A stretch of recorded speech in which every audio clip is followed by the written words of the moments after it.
gonna die? Who's gonna carry Deacon home the top? Who's gonna send his things along to his place up in the sky? Who's gonna light the power? Who's gonna light the power? Who's gonna light the power and say goodbye?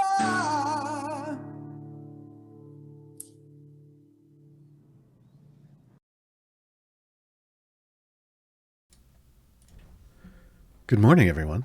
Welcome to another edition of Gaarawarr's Guide, this time to the Champions of Renown Year 1. I'm Gaarawarr, as usual, and that was Jason Charles Miller singing Deacon's Song of Doom, as created by the Idle Champions community on Bardic Inspiration, Tuesdays. Tune in. We're actually getting a triple shot of Jason today, because 3 of the champions that we're talking about in the Champions of Renown Year 1 pack have songs for them. So, Deacon, obviously being one of them. If we hop over here and we look in the packs, let's see, all the way over. We got Deacon, we got Zorbu, we got Evelyn, we got Catty Bree, we got Grama. And there's a song for Deacon, there's a song for Catty Bree, and there's a song for Zorbu. So, when we hit our break a little later, we'll play Catty Bree's song, and then at the end, we'll hear Zorbu's, because, hey, it's my show, and that's what I want to do. I mean, come on. Alright. Let's see. Oh, yeah. There we go. We're getting the codes worked out. We're getting the codes worked out. They always wait for the show to go live before they adjust the codes, folks. So, do I have it right on my screen? I do. I do. Hey. So, today we're going to cover the Champions of Renown All-Star Pack for Year 1. All of the champions in this pack are now time gate champions, effectively, because events only allow you to pick up champions from the current year and the 2 prior years. And we are now technically, even though the game's only been out 3 years, 3.5. We're into event year 4, because event year 1 was the first year, right? Event year 2 was the second year. Event year 3 was the third year. We're already into the 4th year of event champions. So, as the events roll out this year, there will be no year 1 champion. So, the Champions of Renown pack year 1 is actually a great way for brand new players to pick those up, because guess what? They're all champions you wouldn't have picked up in an event if you're brand new. If you're not brand new and you've been doing, if you're recently a new player and you've been doing some time gates, you might have picked up. Deacon is one of my number 1 recommended champions. Zorbu's pretty strong. Grama's fantastic. Catty Bree is a great support in her slot, and Evelyn is a great tank. She's in a very competitive slot, though, so we'll talk about all of that. So, that code's 18 letters long? No. Oh. It's Champs of Renown, folks. Jay, can you update that? Yeah. Sorry. Because it's the Champions of Renown, but obviously I couldn't fit in Champions of Renown Year 1. It's Champs of Renown Year 1, folks. Can confirm. New to the game, found your guided tour for beginners on Reddit. Thanks for great work. You're welcome. That was a joint, kind of a joint collaboration with a lot of people in the community, as we did something called the Gaarawarr Challenge. So if you are new, that's another thing.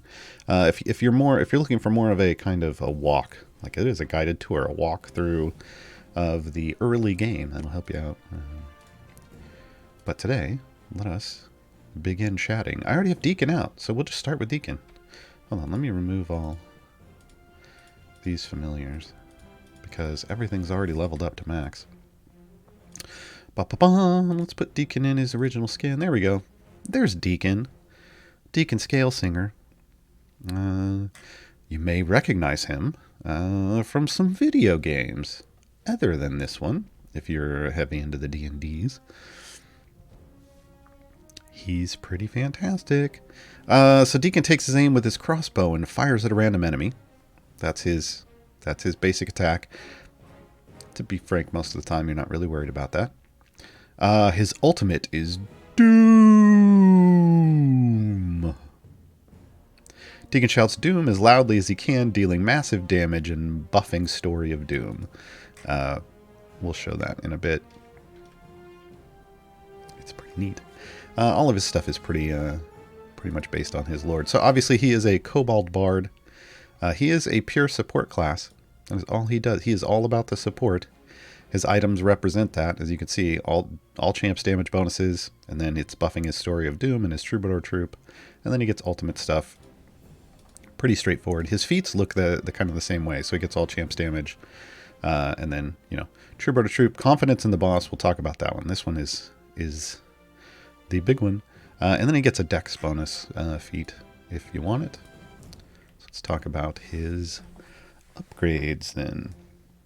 So Story of Doom is basically what Deacon is built around. This makes total sense because his whole thing is he's constantly singing about Doom. Doom is coming. This is how Doom is going to come. This is how it's going to kill us. This is how everything's going to kill us. Oh God, we're all going to die. Yeah, and that's just his thing. Adjacent champions do 5% more damage per Story of Doom stack. Story of Doom gains a stack every 1.5 seconds to a max of 20. Every enemy killed reduces stacks by 20%. So basically, the longer it takes you to kill something, to kill anything, the more he buffs you, which is, frankly, that's exactly what you want, right? You want someone's bonuses to get bigger the harder things get. But Deacon works with this, with his next ability, in an interesting way. I already got a cough, hold on.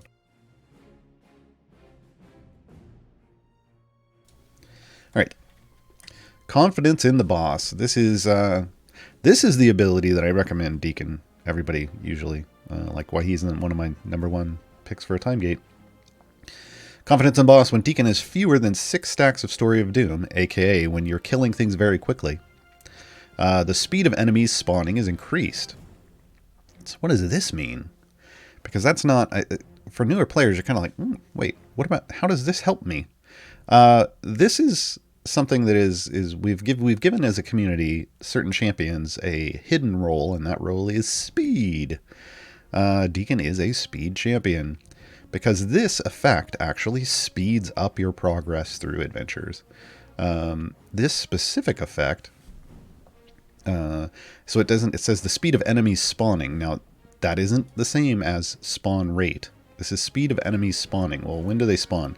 When they spawn is when they show up for the very first time. Usually, well, these portals are throwing it off, but usually it's when they show up right over here at the right side of the screen, and then they move up to the point. Oh, come on, give me a non-portal level. Hold on, we get through these real quick. Come on, give me. The game hates me this morning. Portal levels. I mean, we love portal levels, folks, with speed champions, but not right now. There we go. So when they show up over here on the far right side of the screen, and then they get to this point on the screen where you see them all dying, this is the spawn area.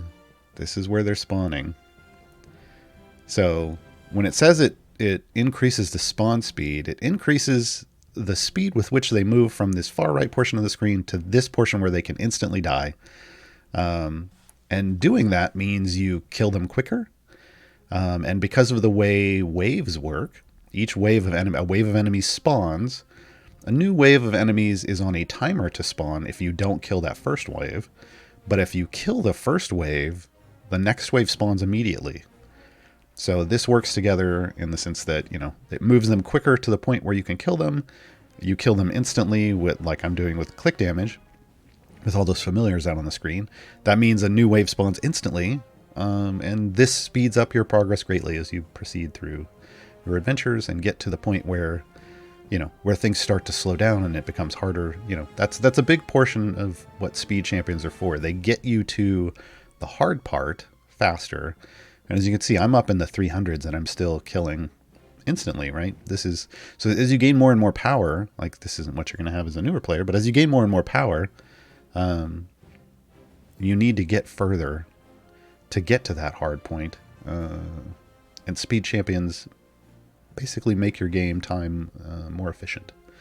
So I think I clocked it one day with with most of the speed champions I usually use, and some speed potions combined. I went 600 levels in 20 minutes. That's pretty solid. I mean, there's probably some people out there that can do it faster than that, which is the amazing part. But yeah, so speed champions, they're what's for no, they're what's for your formation. So yeah, Deacon is a speed champion, and he does this just based off an ability that doesn't have any items that support it. So grabbing him early means even if you're getting out of a time gate, but here, you can get him with this pack. Grabbing him early means you get this pretty quickly. He's a slot 1 champion, so he's fairly affordable to bring out. His speed ability comes in at 90, which is pretty early, so you can get his stuff applying pretty quickly. And also, in that slot, he's a fairly solid buffer.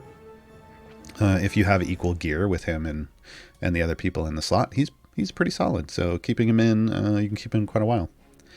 His spec choice is what's next, and I will use a potion of specialization to reset it so you can see. He has 3, and they vary based off what you're looking for. Doom, Doom, Doom makes Deacon's Story of Doom now affect all champions. So instead of having to be adjacent to the person, if you're having a rough time with your formations, like there just isn't there are too many people who want adjacencies and you need to put Deacon further away, Doom, Doom, Doom. Perfect. Epic Tale of Little Kobold. This buffs Story of Doom. It basically gives you double the damage or the power, the buffage, whatever. But so this basically, if you can set Deacon next to your DPS, you would pick, and you want damages, you would pick Epic Tale of Little Kobold. Boss wants speed, kind of self-explanatory. If you're all about that speed, if that's what you want, if that's what you're doing, like right now, I'm in a Mad Wizard free play farming gems. All I care about is speed. You can pick the speed spec and get a double the speed. All the speed, all the time. We're going back to that one. And as if you remember, when I kind of looked at the feats, there's a confidence in the boss feat. So overconfidence. So you can get this feat and that specialization, and that's what takes him up to the 280% you see here, right? So again, it would start off at 100%. The 100% spec takes it up to another 100%. You add the 40%, it gets doubled, that you get 280% because everything's multiplying against each other. That's the way things work. So there's Boss Wants Speed, and then now we get to the final one, Troubadour Troop. So this is where he gets a little, he wants a little more specificity in who you're putting in the formation. So he increases the damage of all champions by 100% for every bard in the formation. So there's been a long-standing desire in the community to have a full bard group, and that's because Deacon. It's because Deacon. Everybody wants to do a full bard group with Deacon and just see what happens. So Troubadour Troop, this is one it's a nice addition to his kit. It's a bonus. You don't necessarily build around it because it's only 100% each. But if it turns out that that's what you're working with, then you get a nice bonus. Right, and that's it. Deacon's very straightforward. These slot 1 champions. Not all of them are complex. Deacon does his Doom, he does his speed, and he does that whole Troubadour Troop, and that's it. So, pretty great for a starting player because it's very easy to understand what Deacon is for and how to use him, right? Next up, let me see if I can remember. I'm trying to remember who's up in slot order. It would be Gromma. Gromma. Gromma Nander. Not to be confused. A lot of people get this confused. Hold on, let me go back to the original skin. I love this skin so much. There's Gromma's skin. Gromma was added to the game after, I believe, the first Extra Life, when they added turtles. A lot of people confuse Gromma with Clarapin the Terrapin. Clarapin the Terrapin appeared in like the final, either the very last episode or the last couple episodes of Force Grey, as played by Marisha Ray. This is not Clarapin the Terrapin. This is Gromanander. This is a CNE original champion. And for chat, real quick, what question am I currently? What is it I'm currently answering? I'm not answering anything. I'm talking about the Champions of Renown. This is how the Saturday shows work. Saturday shows, the first hour, I talk in depth about some major part of the game. In the second half, we do Q&A. So you can ask questions, but they will get answered in the second half of the show. Jay is in chat and pulling all the questions. So, all right. So Gromma is a CNE original champion. That means that Codename Entertainment made them from the ground up. There are, well, a decent amount of those champions in the game now, and they're usually built for fun because no one was playing a Tortle at the time, and they were brand new, or they're built to fit into a certain niche that there just aren't any other champions that do that. So Druid Tortle has an interesting role interaction, DPS, tanking, and support, except she doesn't do all of those at the same time, and we'll go over that. But because they are DPS, tanking, and support, they get an overwhelm right away. They always have a 20 overwhelm. The other thing that they always get is, unlike a lot of tanks that need to be in their tank spec to either get overwhelm or health, they get health in all of their specializations and all the paths, so they get all the help. So Overwhelm, because I just saw this pop up. What is Overwhelm? Overwhelm is the tanking mechanic. Normally, if you're being beat on by lots of enemies, whatever your overwhelm point is determines how much punishment you can take. So champion becomes overwhelmed when they're being attacked by 20 or more enemies at once. So it takes a while for them to get to the point where they start taking more damage because of a group buildup. Whereas like Deacon, 5. Deacon, not a tank. He can't handle being beat on. Gromma, tank. Can handle it, right? And you can raise this number, and it's in some cases, and we'll talk about that too. So Gromma's basic attack, slow and steady. This changes. We'll have to review it. This changes based on specialization at times. Gromanander, moving faster than you would expect for an 80-year-old Tortle, stabs the closest enemy with her spear. She's spry. She's super spry. Let's see. Wait, hold on. Ultimate. Can we get... Nope. It's going to be after that. Okay. Because she does all the things, she has a lot of feats, right? More than most. So she's got increase her own damage because she can be a DPS. She's got increase everybody else's damage because she's a support. She's got health and overwhelm because she's a tank. She's also got an intelligence feat that can be picked up. This one's actually great to pick up because it lets her be used in Strahd, with Strahd as a patron. That's not really a new player thing, but later on, big deal. All right, upgrades. So basic generic upgrades that are shared, because we're going to have to do some swippy swaps with Gromma. Basic generic upgrades that are shared, Hardened Shell. Decreases the effect of the Overwhelm debuff on Gromma by 25%. So regardless of, again, this is like a tanking feature she gets in all of her specialization paths. So whether she's being a DPS, a support, or a tank, she gets a Hardened Shell feature. Grandmotherly Love increases the damage of all champions in proportion to their age. Champions get an increase reduced by a certain percent for every 10 years old they are over the age of 20. So the younger the champion, the bigger the buff. So, I don't know. Like, it's a nice bonus, but because it's it can be ramped up by gear. It's a nice bonus, but you don't necessarily build around it. It's one of those things where if it again, like with Deacon's Troubadour Troop, if it lines up that your DPS is young, great. But depending on what you're using Gromma for, and the majority of times people use her in her support role, depending on what you're using her for, you don't necessarily build around Grandmotherly Love. It's just a nice bonus that you get. So the specialization path is where Gromma becomes kind of whatever you need in that situation. And because Gromma is a year 1 champion, she has... The way this works is still kind of an old, a little bit clunky way of building a champion, where after you choose this, things change about what you get. Like the upgrades change, the upgrade levels change.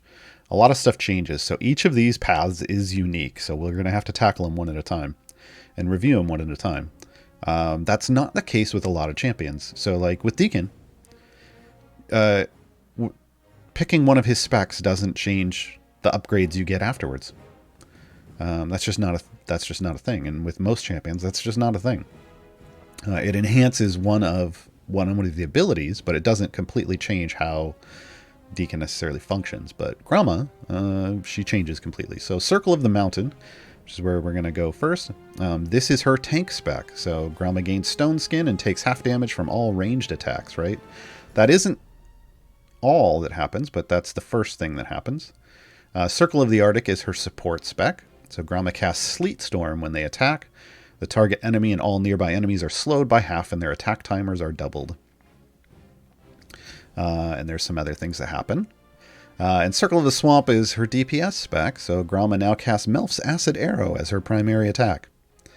But again, Gromma gets, no matter what spec, Gromma gets Hardened Shell, Grandmotherly Love, and a lot of health, right? So we're going to go into Mountain first. And let me do the level ups. Her ultimate is interesting, and I'm gonna pop that out. Oh, I forgot to do Deacon's ultimate. How dare I? How dare I? Here. Let's do right now Story of Doom. Hitting it. Oh, right as I finish the requirements for the level. The game hates me today. Hates me today. All right, we're popping it off right away. I don't care if there's anything on the screen or not. Deacon jumps out. Doom. And everything dies. What it does basically does screen-wide damage, and it maxes out his Doom stacks. See how they're all red now above his head? It's kind of hard to see there. There. Maxes out his Doom stacks for a while. Pretty neat. Gromma's, though. Wall of Stone. Gromma summons a Wall of Stone, knocking enemies back and blocking their movement. So it just kind of goes up, and it stays like that. They fixed it. A long time ago. It used to come up like over here, and then enemies would just stack behind it and not die because they weren't at the point where you could attack. But yeah, now it'll be here. It kind of summons randomly somewhere, and they were all loading in, so it was over there. But sometimes it can be anywhere along here, and it basically just stops their progress from moving forward, which can be useful or not depending on the scenario. So you always got to keep in mind on how you're doing that. All right, so how did things change? Circle of the Mountain. Again, we were already getting lots of health, and she's going to get health in all of her stuff. But now we get Spiked Shell. Enemies that attack Gromma gain a Pierced Armor effect, which makes them take additional damage. This effect can stack up to 25 times per enemy. So this is her major tanking debuff. It does require that they hit her, right?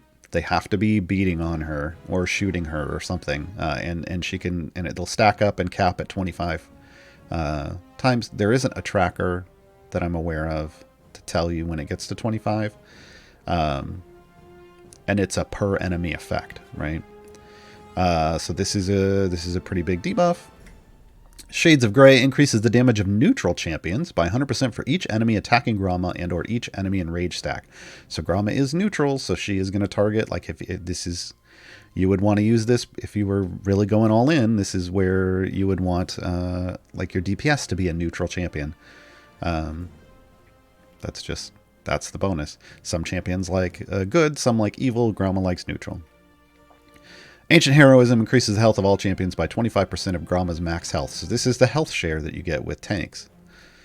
So everybody gets some health bonuses.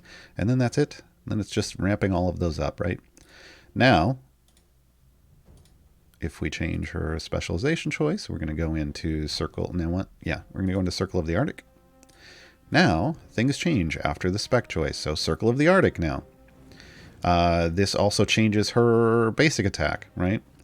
Because now, when they attack, they also cast Sleet Storm. Well, what happens is they still stab the spear. She still jumps out and stabs with a spear, but what happens is she then casts an AoE effect around that, which we could see if things would live a little bit longer. She casts an AoE effect on everything around that chills them all. Yeah, well, at a later point, we'll chill them all, but that slows them and doubles the stuff. And it shows up as a debuff.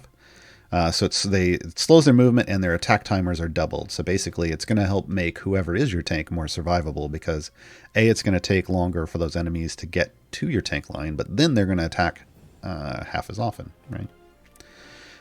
Freezing Breeze comes in at 200, and this is what makes her fantastic as a debuffer in this support spec. Enemies affected by that Sleet Storm take additional damage, and that's from everything. That's well, not ultimates, but it works with champion damage and it works with click damage. So Gromma is very useful if you're doing click debuff, which is a kind of a high-end thing, especially needed for variants like Tale of Two Champions. So that's Freezing Breeze. As you'll notice, we're not seeing any of the upgrades from Mountain Spec because this is a whole other path, right? Still gets Ancient Heroism because, again, regardless of the path, Gromma gets all of her health and shares it with people, which is unique. Again, very unique amongst tank champions. And that's it. So then we're going to go over to Circle of the Swamp. This makes Gromma a DPS.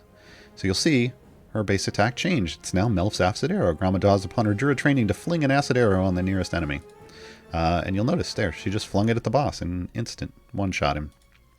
So yeah, now she doesn't jump out of the party.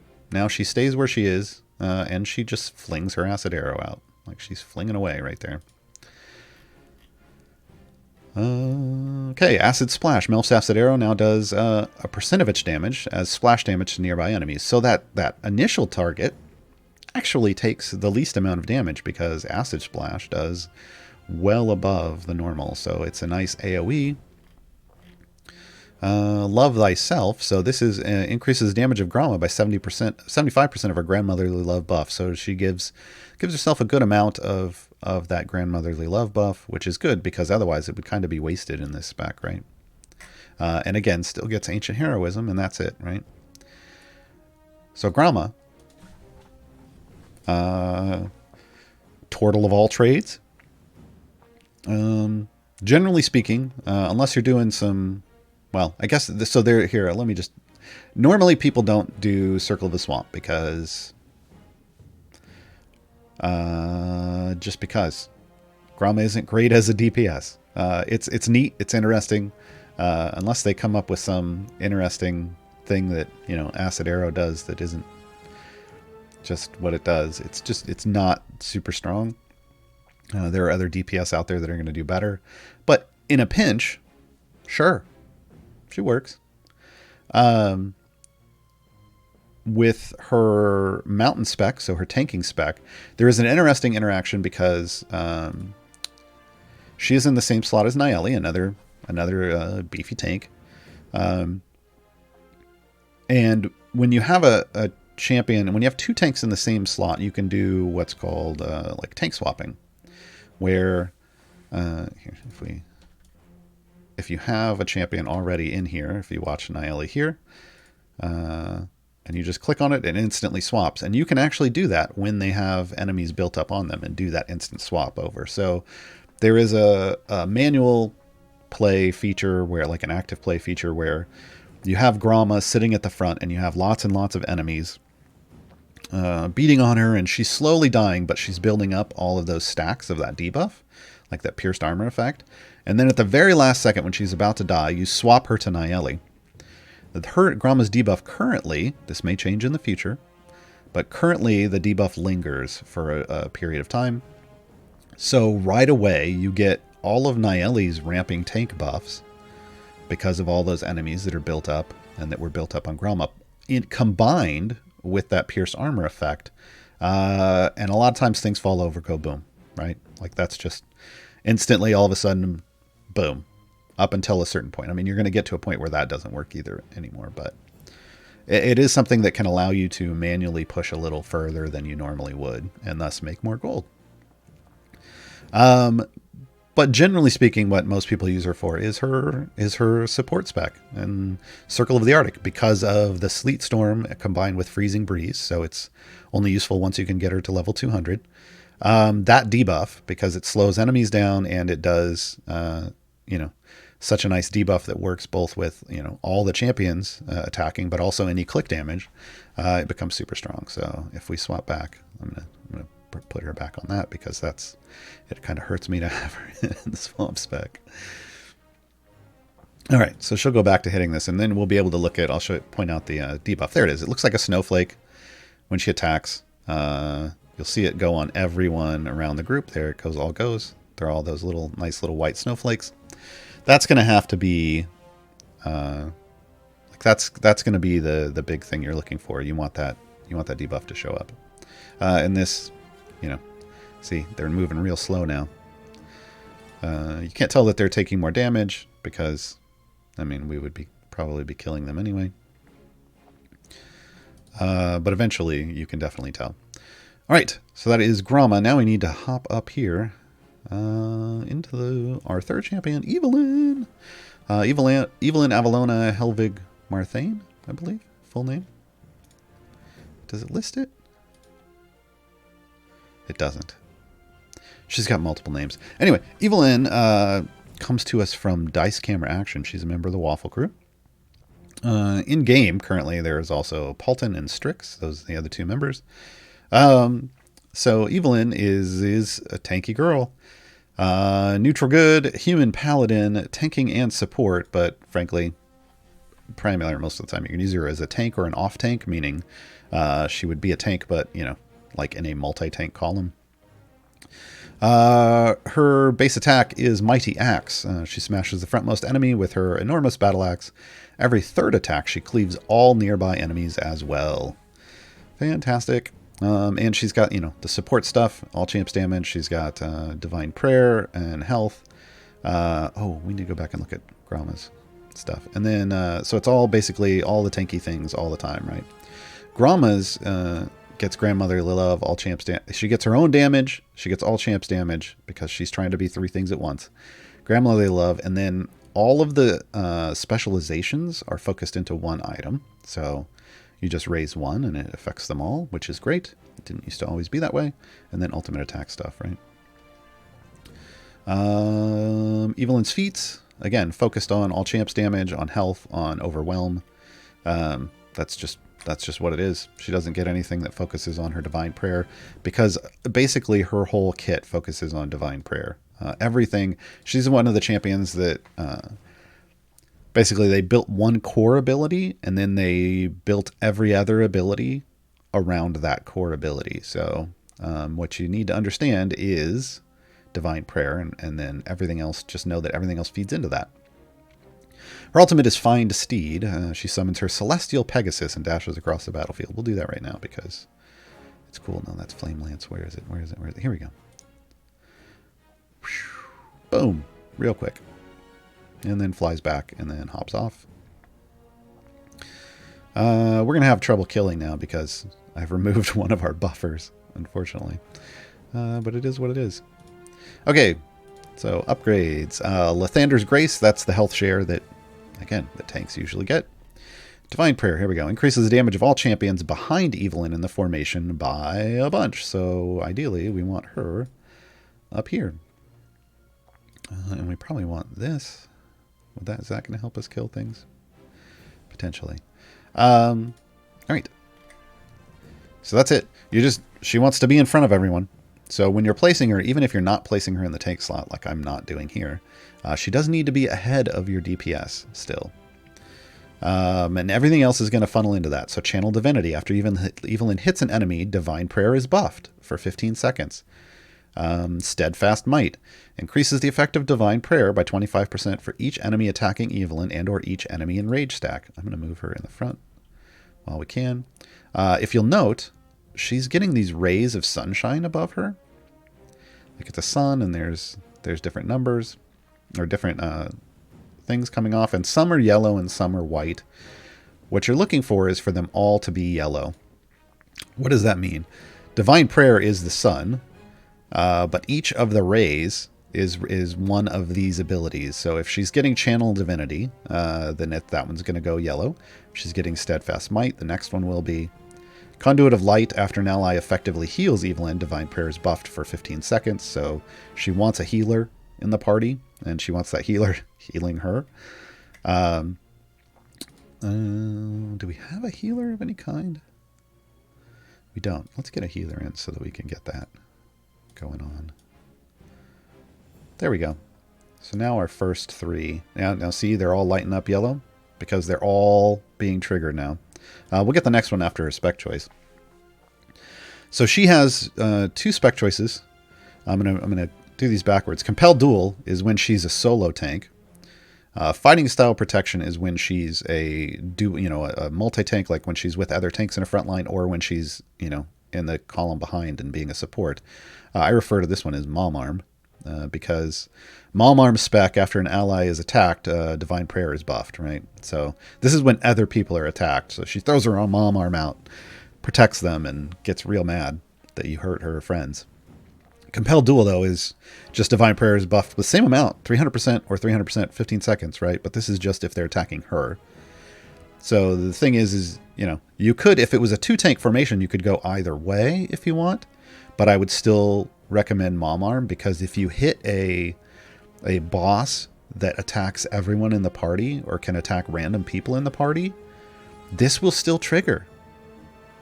So this one is better if she is not the only tank. This one is the one you want if she is the only tank. And when you're in a multi-tank formation, this one's even better, but like in 3, because 2/3 of the time she's going to be triggering that. We're the solo tank, though. We're going to go Compelled Duel. And there we go. Now we've got all 5 rays of the sunshine above her head, and they were all lit up there because we were triggering all the effects, right? So that's what you want. You want if you can tell if you have maximum buffage with Evelyn, because maximum buffage means all 5 of the rays of sunshine are lit up. So there's Compelled Duel. Font of Heroism increases the health of all champions. Oh, that's right. Lathander's Grace is different. I read that as the health share. This isn't. This increases her max health by 100%. So that just makes her super tanky. It's Font of Heroism that shares that with everyone, and you got to get kind of high up there. Evelyn gets a lot of health. She didn't originally. Originally, she had a lot of issues, and that's partly where Lathander's Grace comes in. But yeah, she gets a lot of health. She's one of the highest health tanks at the end. Like her last one is 2 EO4, so over 21,000 health gets added to her total pool later on. But yeah, she kind of needed it because she's in a very competitive slot. So you want to make sure that you're supporting people in this slot, because she's with basically all the heavy hitters. All the heavy hitters. Slot 6 is the biggest, most competitive slot in the game currently. So that's Evelyn. Now we're going to move on to the Caddy Bree. Did I do that right? No, I missed it by... No, I was the wrong way. There we go. She's where Farida is. All right. I am going to need to change my formation again, because we're going to put Caddy Bree in the back. Caddy Bree, if you're into D&D at all, should be a name you recognize. She is one of the companions of the Hall. Adopted daughter of Brunor Battlehammer. Once fiancé of Wulfgar, and then married to Drizzt. Yay! So depending on what book you're reading about the Legend of Drizzt, her class varies. But when she started off, she was a human fighter. So that is what she is. This game is all about snapshots in time. This is her original. She has she likes her outfits. She's got an Icewind Dale skin. She's got a winter skin. So for using other than Icewind Dale. And then there's a vampiric one, which is real dark and evil. It's nice. But she can be either a DPS or a support. I've found her to be a pretty solid DPS at times. But she is challenging because her attack As we can see, long shot, she shoots the farthest enemy with her bow. That isn't always great, depending on who you're using her in combination with, because if she isn't killing things immediately, that means a lot's building up on your tank. But there are situations where that actually comes in useful. There are some variants where you get swarmed with all of these armored abyssal chickens. And the fun thing about that is they aren't the requirements for moving the zone forward. So if your tank can live through it, you can use it. Caddy Bree as a DPS, kill all the enemies behind them and ignore them completely, and move forward and complete the variant. But your tank does have to be durable enough to live through that. So, member of the Companions of the Hall. I named all of them but Regis earlier, so they get some group effects, and we'll go into that. And I'm going to go into the ultimate once we talk about her abilities, because it keys off one of her abilities. So she gets her own damage. She gets all champs damage. She gets a chance for critical hit. That's something we haven't talked about and Idle Champions a lot, because this is the only place it currently exists, is with Caddy Bree.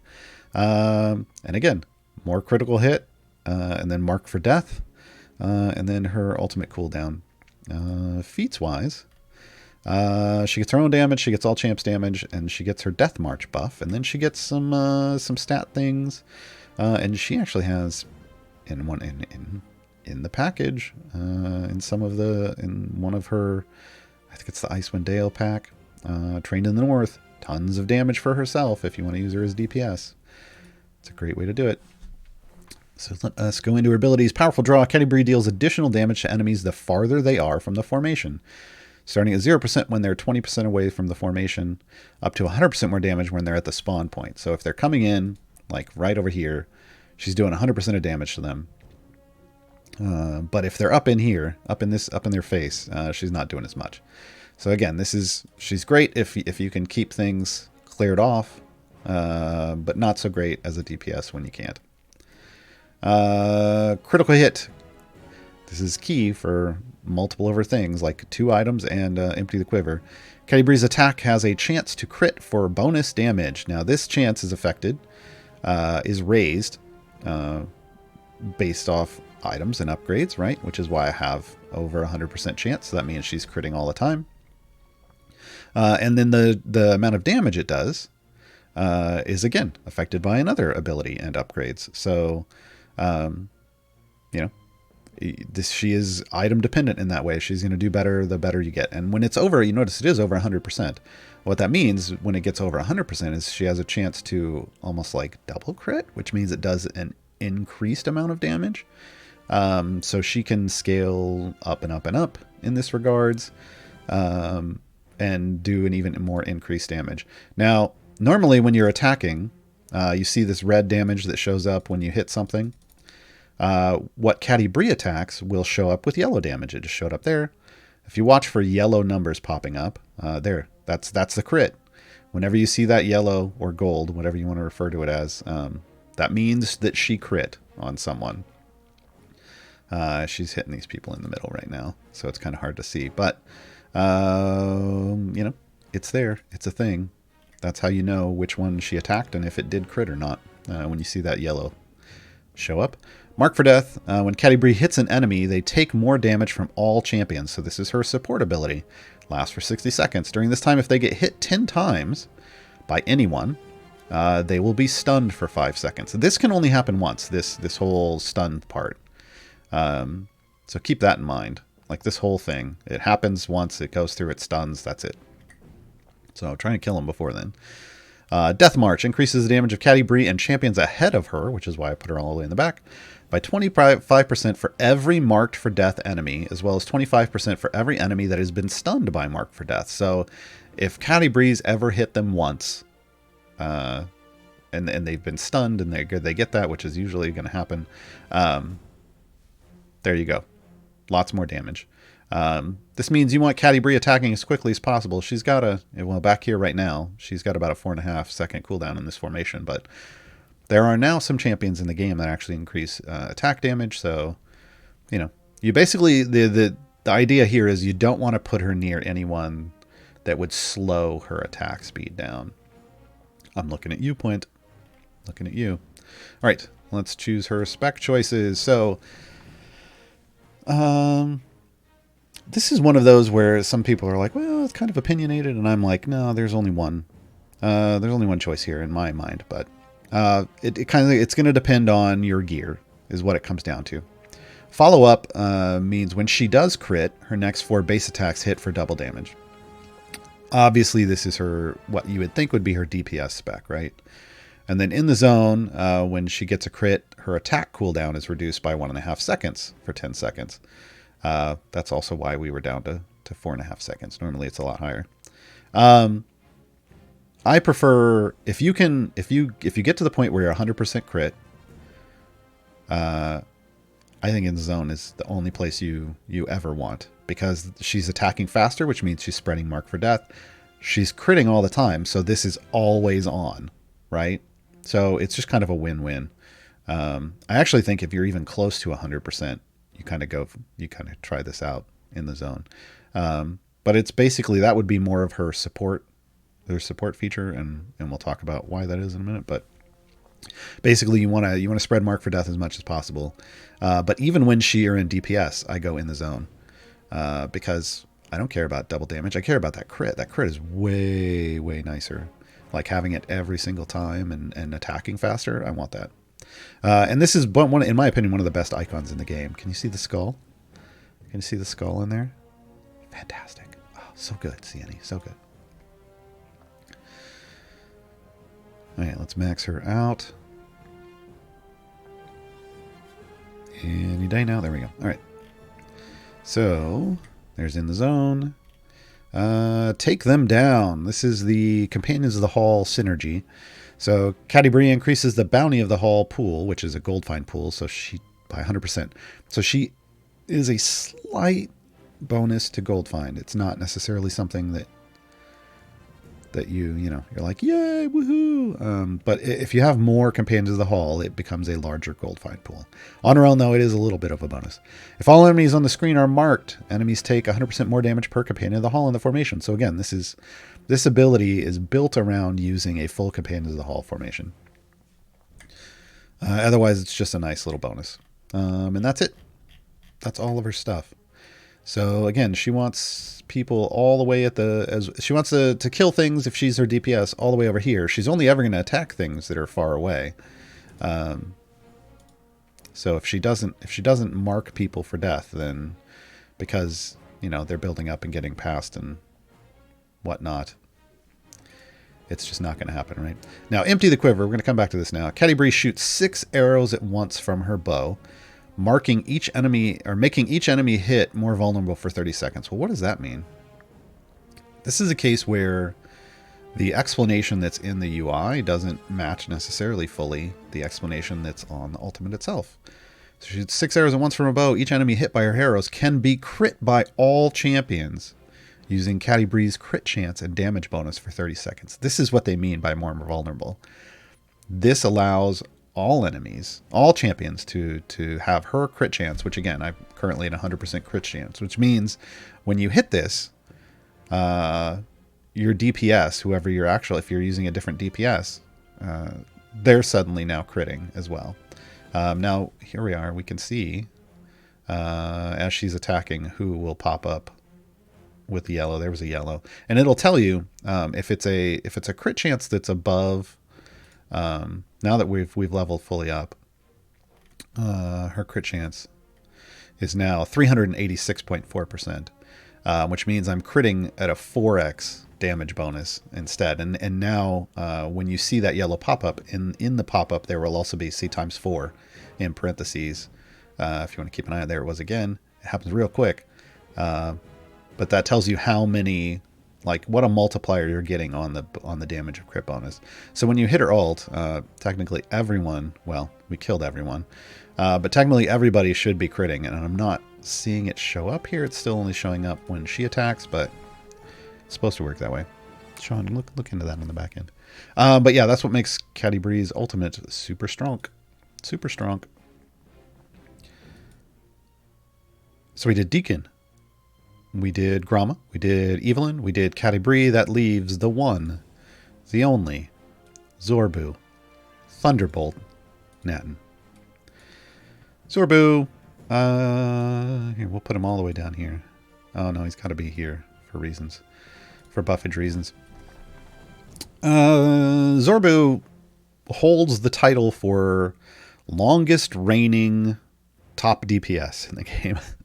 Right now, he's only kind of, I think he's kind of sharing that mantle with Ashara, depending on your gear and the champions you have. So he's still up there. He's still up there, but he's not like the undisputed king of DPS anymore. Zorbu started his career in Idle Champions as, he's okay. And then he got a revamp, and then it was like, whoo. Yeah, it was a big deal. It was a big deal. So let's take a look at Zorbu. Zorbu is a gnome ranger. And is chaotic good. Is he though? Is he? DPS support. Now there is the support tag there. Yes, he technically can support, but what you'll often find is that when you put him into support, he ends up doing more DPS than the DPS. Yeah. Massive bolt. Zorba fires a bolt from his massive crossbow at a random enemy, dealing damage to all. That is, yeah. That's what he does. It's basically a line AoE effect, right? So instead of a AoE, instead of a point blank AoE, which is it targets an enemy and then bursts around it, it damages everything in a line. So the angle that he's firing and the angle that the arrow is shooting out matters, right? Because like if he's shooting kind of down or up, or straight, like he can shoot at different angles, and that may affect how he's clearing waves. So sometimes placing him, like his placement in a formation matters. So, God, I don't want to talk about this yet. He gets straight up damage. See, they didn't even give him an all champs damage, which tells you that they didn't really think of him as a support. They gave him his own damages. This one should have been all champs damage. Then Seething Hatred, Hunter's Pack. These are the big things. And then ultimate stuff. His feats are straight up damage. He does get some all champs damage here, but I don't know if anybody that ever uses it. He gets a Hunter's Pack bonus. Intelligence, again, for Strahd. And then an even bigger Hunter's Pack if you get that skin pack that he's got. So yeah, lifelong enemies, folks. Zorbu holds grudges. He should be a dwarf. Yeah, he really hates a lot of things. Specifically, in this iteration, humanoids, beasts, undead, and drow. Humanoids are in there because drow are humanoids, and he hates drow. But he also hates undeeds and beasts. But so basically, he likes killing those things, and killing those things makes him more powerful. It's this nice circle of hate. So Zorba tracks his kills against certain enemies and does 0.01% more damage against each of these enemies for each kill against that enemy type. Tracks across resets. So this is a permanent stacking ability. 0.01% sounds low, but it's not. Because you're going to kill so many. My kills are really, really high. But I think if you're in the EO5 range, you're good. Anything above that is like icing on the Zorbu cake. But usually getting up to EO5 is the start of farming. And the way people do this is they'll go to, there are specific levels that people know, well, these are real good to farm X and Y and Z. So you'll go there and you'll do that. You only need to farm drow, undead, and beast because, again, drow are humanoid. So, you're gonna get extra humanoid along the way. You don't need to go directly farm humanoid. You just need to farm drow, undead, and beast, and you'll fill up all 4 slots. I have a guide to Zorbu on the Reddit. It's got places that I think are good for farming these things. A couple of them are variants and specific, sometimes event variants. They're the best ways to do it. So, you run a time gate for whatever that event was and go and hope that you get that variant. Because some are just faster than others. There are some variants where they just spawn endless amounts of undead. And well, if that's what's happening, then obviously that's a great place. That's why I have 1 EO7 kills for undead. Real easy in some of those variants to get undead. There's some that beast where crows are just flying in and over, and there's all the crows, and You know, that's how I ended up with EO7 Beasts. But a lot of times just using Zorbu and all the time in your groups is gonna farm all of that up. So, but usually when you're getting to the point where you really, if you transition into wanting to use Zorbu as your primary DPS, you're gonna need to spend some time and some speed potions sitting on a level, farming those things up, because until he gets to probably EO4, he may not be as competitive as a lot of other DPS. People think, oh, I unlocked Zorbu, but he's not doing anything for me. Well, did you farm him up yet? Is always the follow-up question. No. Well, then he's not competitive. Like he gets his strength over time. His gear helps him out a lot, but even with low gear, stacking up that farm, getting it into that, you know, like I said, I think EO5 is the solid range. I don't think you have to target above that, but you know, over time it'll get above that. I think that's good.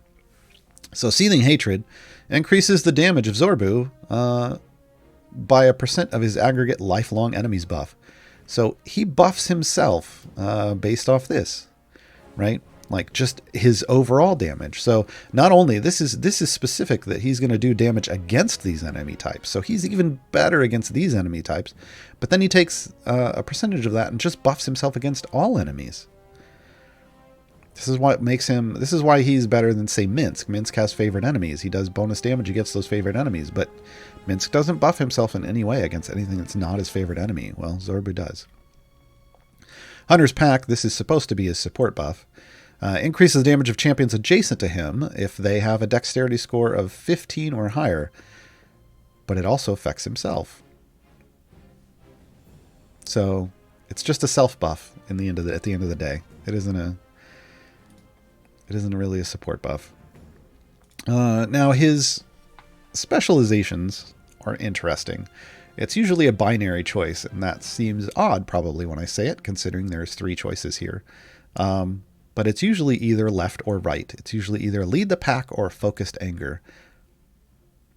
No one's really figured out what favorite enemies is for yet. I don't know. Maybe one day CNE will tell us why favorite enemies exist. What it was supposed to be, we don't know. So focused anger, we're going to do this backwards. When Zorbu kills an enemy, it increases the lifelong enemy's counter by 3. So when you're new and you go to farm Zorbu, you pick focused anger because it triples the credit you get for killing things, which means you don't have to kill as long. But once you've got stacks, lead the pack. So this increases the effect of Hunter's Pack by the total bonus given by Seething Hatred. So again, Hunter's Pack, Seething Hatred, this is going to go up, but basically you're buffing Hunter's Pack, which is the dex bonus, by this aggregate of lifelong enemies. Again, if Hunter's Pack didn't affect Zorbu, he wouldn't be as crazy, as wild, powerful as he is, and he could be a support, but he buffs himself. And so everything feeds into itself. It's just this, infinite loop of hate, hate, hate. Hate begets more hate, begets more kills, begets more hate, begets more kills. Yeah.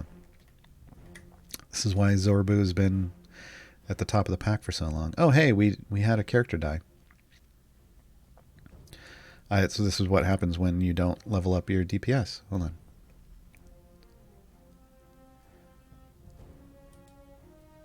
There we go.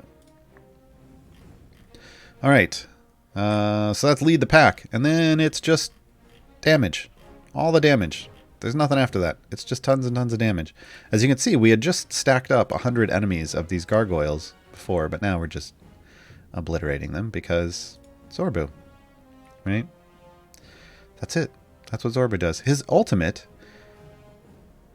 is the only lightheartedness in Zorbu's kit. Mechanical Squirrel. Zorbu winds up a small mechanical squirrel and sends it skittering towards a random enemy, where it explodes. Here it goes. Watch it go out. Boom! It gets me every time. I don't know why. I don't know why that's a thing for him, but yeah, I'm a ranger. I'm going to send out an effigy of a creature that I'm supposed to protect and have it explode. Really? All right. Zorbu is also a CNE original character, by the way. So The Champions of Renown pack gets not one but two CNE original characters in it. Yes, anger leads to hate. Yes, yes, it does. And we'll hear more on that at the end of the show because again, for those of you who are here at the top of the show, we got to hear Deacon's Story of Doom as the song from Bardic Inspiration. I'm about to take kind of our mid-roll break, and we're going to hear Caddy Bree's song, and then when the show ends, I'm going to play Zorbu's song. Because all three of them got songs from Bardic Inspiration. If you don't know about Bardic Inspiration, it's another show here on the CNE Games channel on Tuesdays with Jason Charles Miller, who is a storied and accomplished musician and voice actor. And he, along with Dylan and everyone in chat, create songs out of thin air in 2 hours about Idle Champions and D&D. So tune in for that if you're new. Even if you're not new, start tuning in for that. All right, so I am going to take us to the break. If you have questions about anything, I see we have at least a dozen questions to go over that Jay has been pulling. But if you have more, we'll be doing the last hour doing questions. So we're going to take about, how long is this song? 3 minutes and 40 seconds. So I'll be back in 4 minutes, folks. Be back.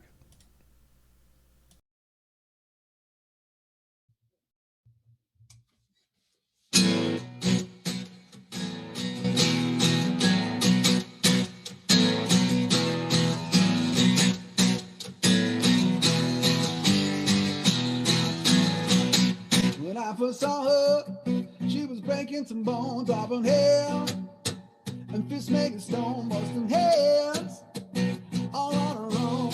Whoa, whoa.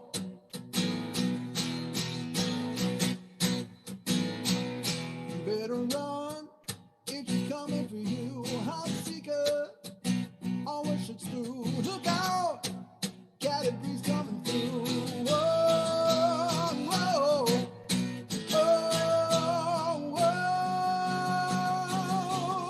She's a knockout, gonna knock you out.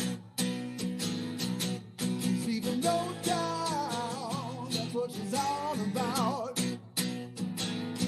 She's going on to make you scream and shout.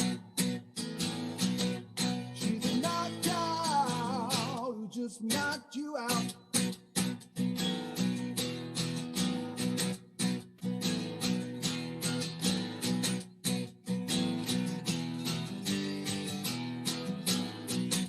Human born, open breath.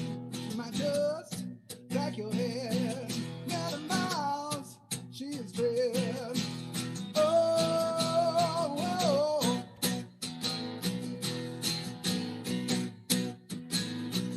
From the hall to the brawl, she's a fierce defender of all. When there's danger, she hits the call.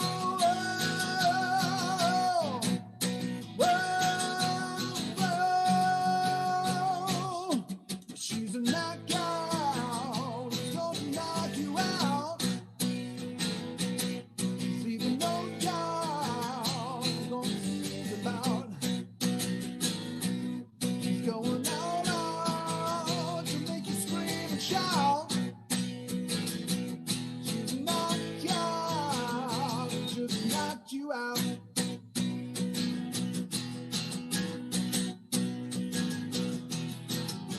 Evil rising up, blocking our path.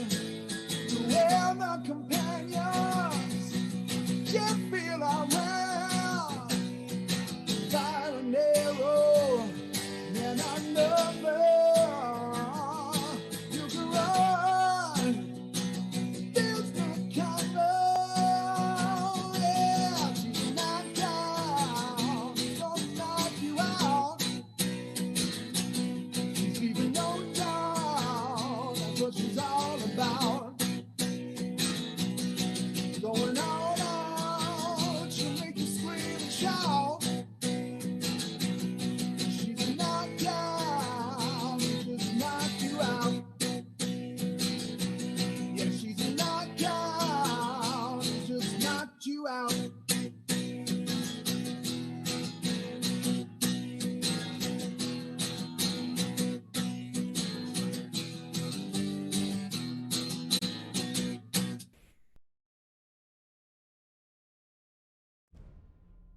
Yay!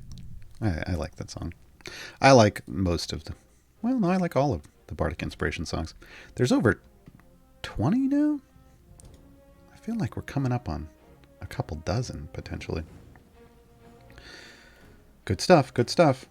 All right, let us hit the Q&As. I'm going to try to pick out things that are... I'm going to skim through these and try to pick out things that are pertinent to the Champions of Renown Year 1. And right off the back, what are Champions of Renown? Basically, this was C&E's way of going back and creating like a starter pack based around the different years, like event years. So like the year 1 champions, year 2 champions, year 3 champions, year 4 champions. These are designations for the champions that came out in that event year, not a calendar year, but an event year, because the game was released around August-ish. And that thus started year 1 of events. So starting with High Harvest Tide and running through the event cycle, that is a year of events. So these were a solid champion pack of a variety of different champions from year 1.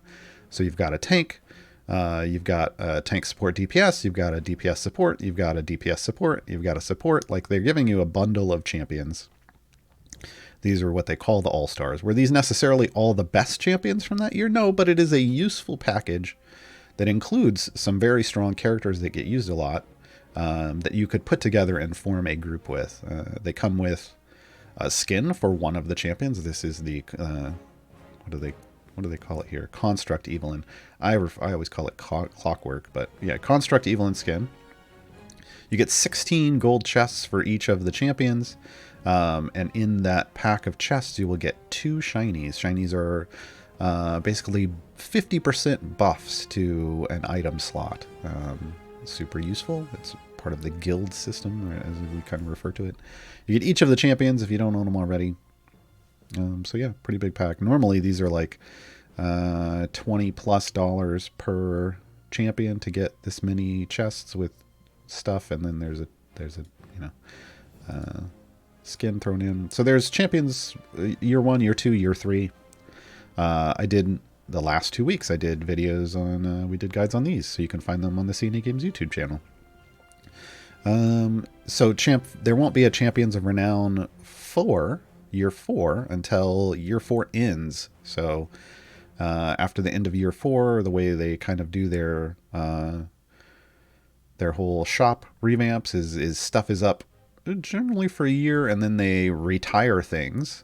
So they'll remove a bunch of familiars and skins and stuff, and then they will create new things, new skins, new familiars, and a new year 4 pack. They'll also create a new Founders pack. Like, this was our first Mode Run Founders pack because they're brand new. But I'm not going to be able to show. There's a Founders pack. There's a new Founders pack, like year 3, or Founders pack 3, that's got a bunch of awesome stuff in it. So they'll create a new one of those. Those tend to be like one of the best values in the games, is the Founders pack, like the base Founders pack. So yeah, those are Champions of Renown. Let's see. Spirit Claw Prime. With Circle of the Swamp, Gromag becomes the only tank champ with a magic base attack. Not true. Is it worthwhile to use her as a tank in her DPS spec with Alcoria? No. And Jim to go for that all magic DPS formation? No. Yeah, whenever you're trying to build around Alcoria with magic base attack, because Alcoria is very specific, she like ramps her buff up based off magic base attack stuff. You also still have to take into account, is the bonus I'm getting from that extra person with a magical base attack better than the bonus I would be getting from just having a really solid support in my group? And because Gromma would be offering nothing in terms of support in her DPS spec, she would be offering health share, but she would be offering no actual support to the team. She would be a liability in that situation. And when I said not true under the only tank champion with a magic base attack, it's not true because Archon also can flex into a magic base attack. He gains a magical, like, fire breath attack if you have a certain number of enemies, either a certain number of enraged stacks or a certain number of enemies beating on him, right, when he reaches a certain overwhelm state. And he would be arguably more useful if you were building like an Alcoria Archon formation somehow. I don't know. Right now there really isn't a tank that's going to work well with Alcoria, so you just have to give up that tank slot. You just kind of do. What counts as a critical hit? Well, that's Master Burglar. It's only off Caddy Bree, and it's. I mean, there's a percent chance. That's just her thing is just she gives a percent chance to crit, right? Once it's over 100%, it's over 100%. But if it's like 56%, then it's 56%. It crits, and a crit does bonus damage. If you go way over like this, it's going to do a multiplier on this bonus damage, right? So I'm not sure. It's pretty straightforward. It's a crit. A crit is a hit that does bonus damage. Yeah. Why is there such hype for Caddy Bree to be the focus for Artemis? We'll address this because Caddy Bree is part of this Champs of Renown pack. Artemis has an observance feature, and one of the specs, like it's friend or foe. So the foe spec, it features Caddy Bree and Dritzt, and it's a bigger multiplier for his observance when you're observing things off of Caddy Bree or Dritzt. So I don't know why people go super hype for Caddy Bree when you could just have Dritzt, but I think probably because Dritzt is a DPS and doesn't offer support features. So yeah, that's probably it. Because really, Artemis wants lots of people who are DPS / support in terms of roles. So that would be it. If you're gonna go all in on Artemis and you're really gonna be an Artemis main, if you want to refer to it that, like people refer to it in MOBAs and whatnot, Caddy Bree is kind of the biggest bonus for that. Let's see. Are Drow not humanoids? They are. I said that multiple times. That's why I said only go for Drow because they are humanoids. I understand that Zorbu and Avrin are a good DPS combination. Is there some synergy or what is the reason? The reason is Zorbu was a super strong DPS and Avrin is a super strong support. It's not that Avrin can be a super strong support for anyone. Avrin is DPS agnostic. Like he can even adjust himself to whatever DPS you put in there via his spec choice. So people say it used to be the Holy Trinity was Zorbu, Avrin, and Krull. And that's because Zorbu was the top DPS, Avrin was the top buffer, and Krull was the top debuffer.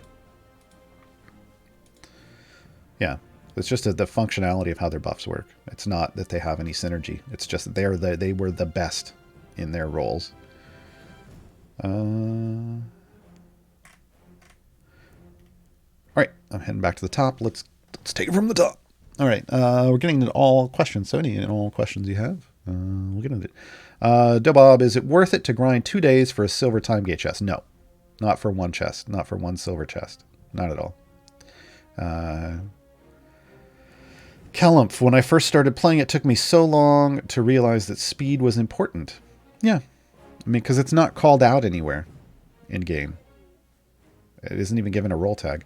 I never used click damage, and I'd actively avoid leveling Minced, for example. Well, Minsk isn't great, so that's understandable.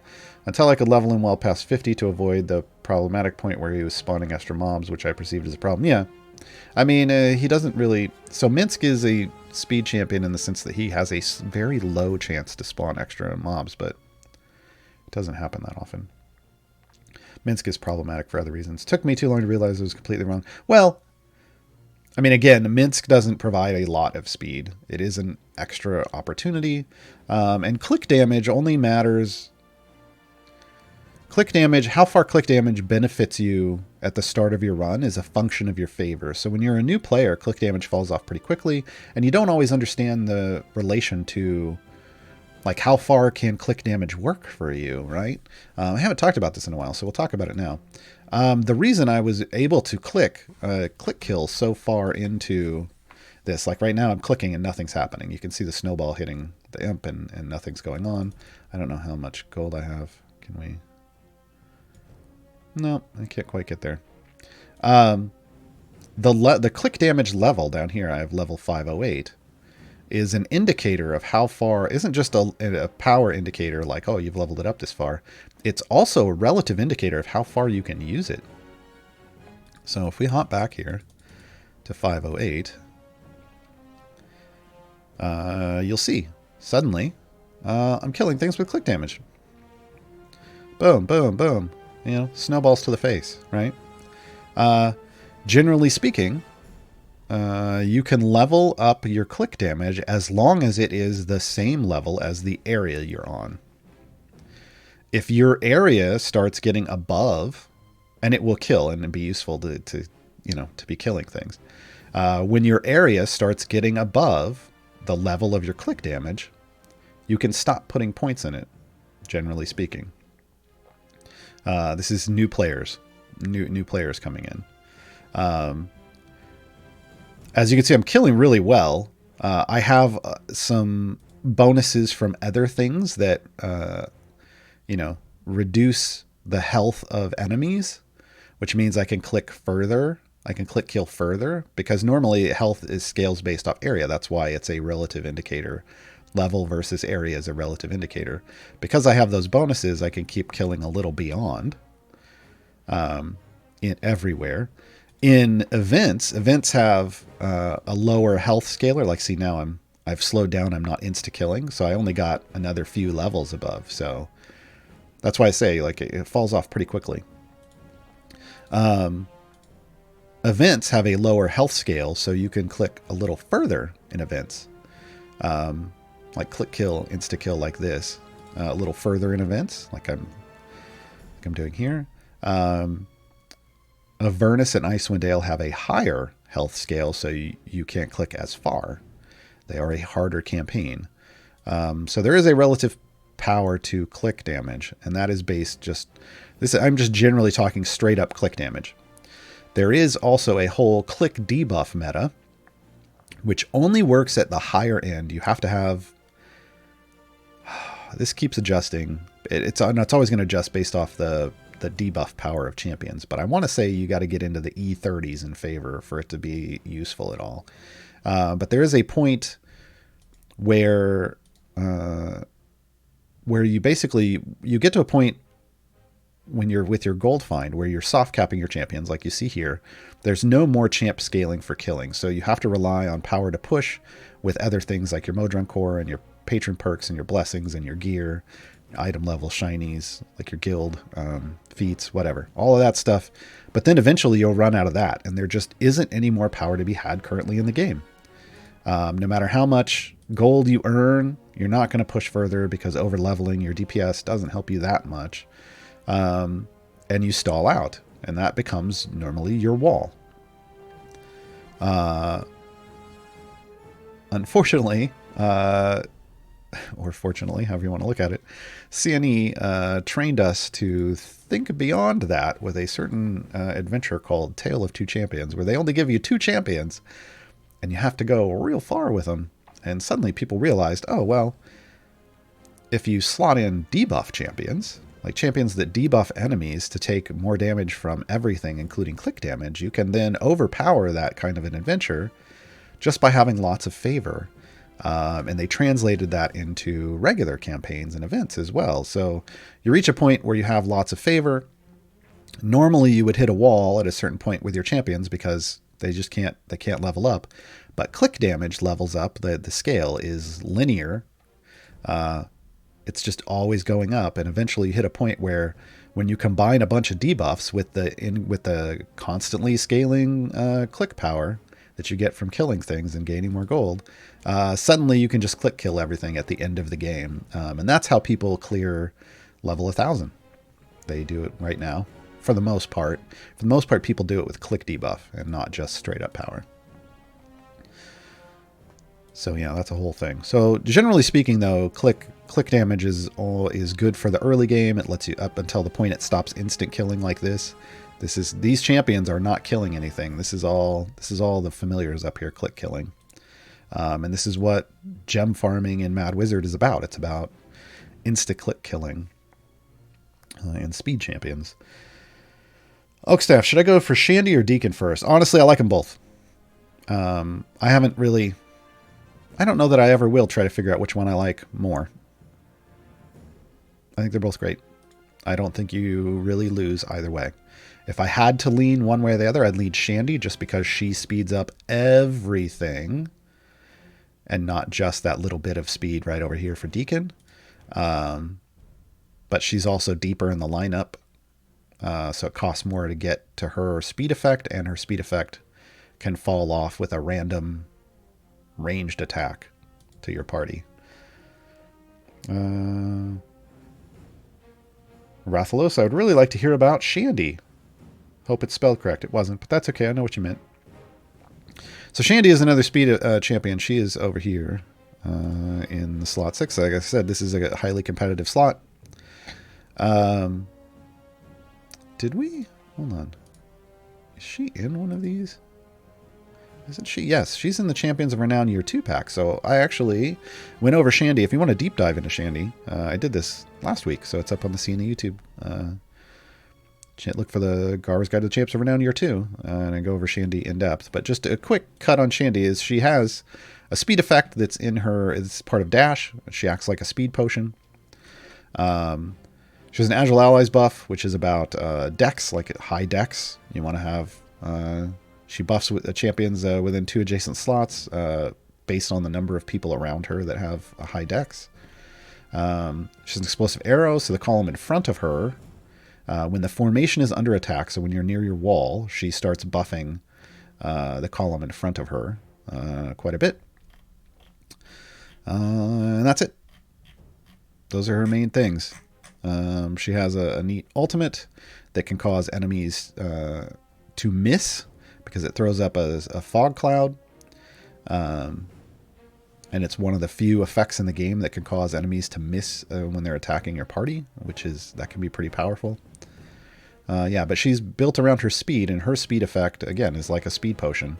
And it isn't buffed off of abilities or items at all. So that's why Deacon and Shandy are usually like the first two I recommend for speed champions for people in doing time gates, but also they're both in Champions of Renown packs, so they're pretty great. Dark Cyril. Slot 12 will be the only slot I don't have at least 2 champs for after the Ariza event. So Fleet's Wake coming up Wednesday. Starts Wednesday. And it brings back the Black Viper. Finally getting that right. The Black Viper, Sisaspia, and brings Ariza as the new champion. Are there any good choices for that slot coming up in events, or someone I could manual time gate for to start trying to split the party? So here's the thing.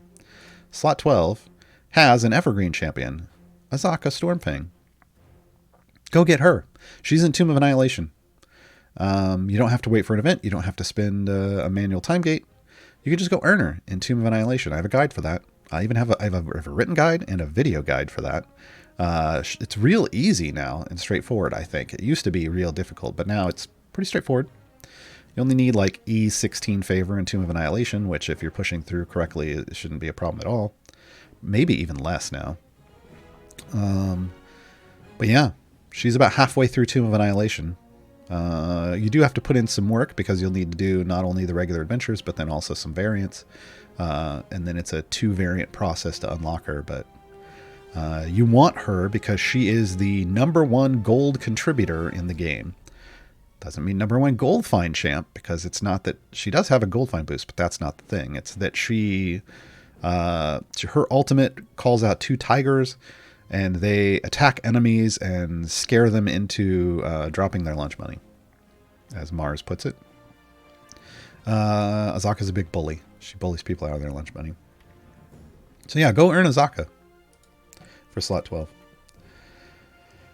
Tamanarks, do you think there is an ideal combination for Modron automation where everything is at its maximum? Oh, you mean not automation, you mean Modron flow, right? Like this, the pipe game? You're talking about Modron flow? Sure, yeah. This is because there are a fixed number of pieces, like fixed types, and we know what they are. And there's a fixed number of spaces. There is a one true build for this. There is.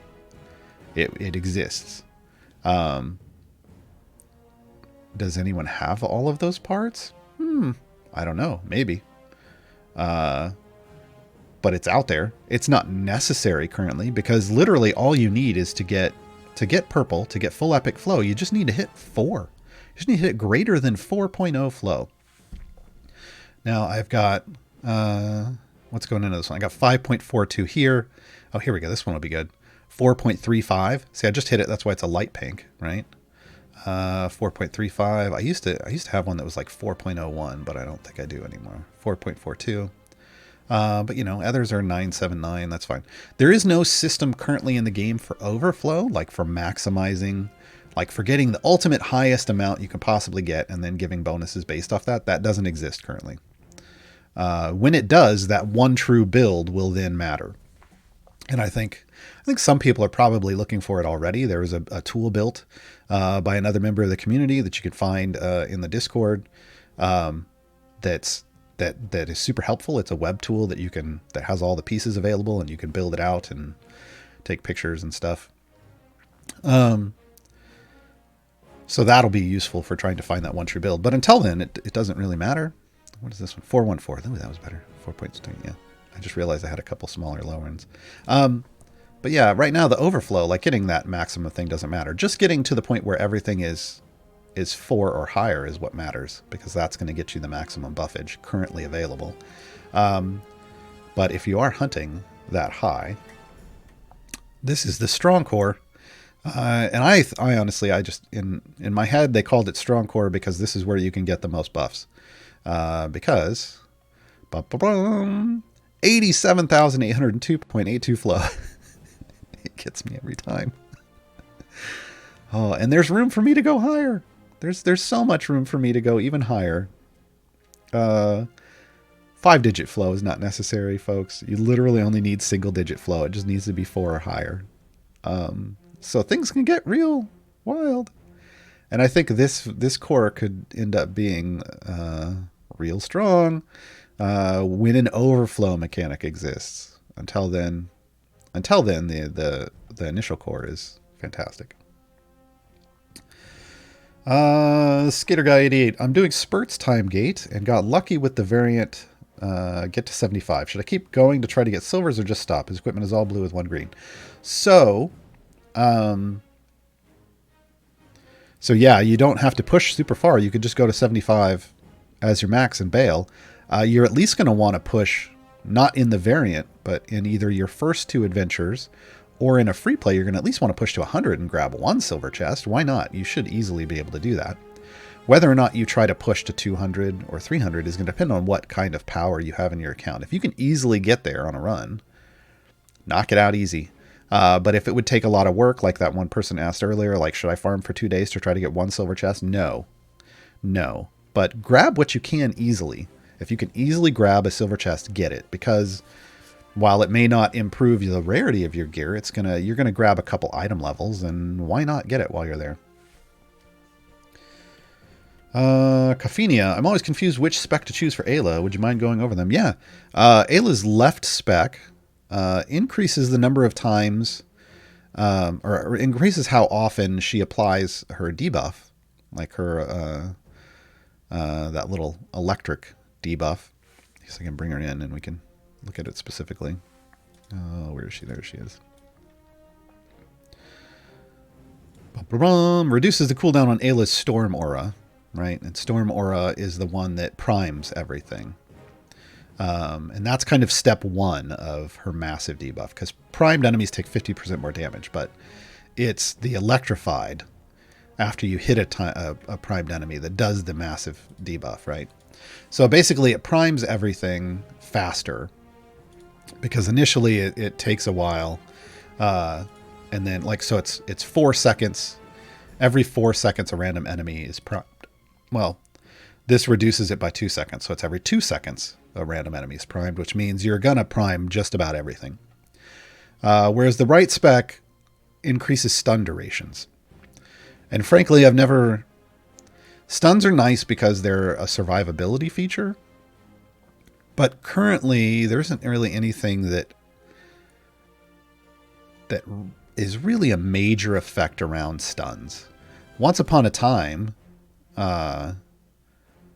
there was a gold find effect around stuns off a champion, but then that went away. As far as I think it went away. It became kind of pointless. But so currently there isn't really a huge point to stuns other than the survivability factor. So usually getting the debuff everywhere is where you want to go. So Stormcaller tends to be the room you want to hang out in. I'll just max her up and leave her there. Because why not? Bishop McHugh 96, is Ariza coming to the game soon? She's starring in the Unfair Seas. She is. She arrives on Wednesday with Fleet's Wake. Oh, my voice. Hold on.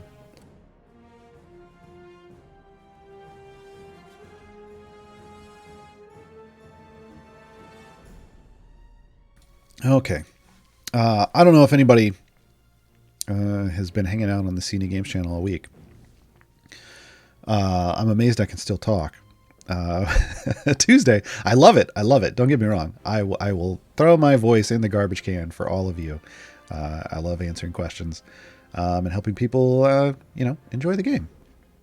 But Tuesday we did 4 hours of Gaarawarr's Guide to Everything. Answered 134 questions. And then yesterday came right back. The normal 2-hour Gaarawarr's Guide to Everything show.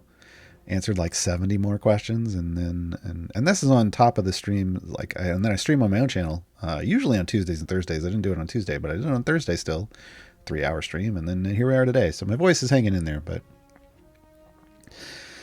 got a drink. I got a mango smoothie going on. That helps. It's nice and thick and coats my throat.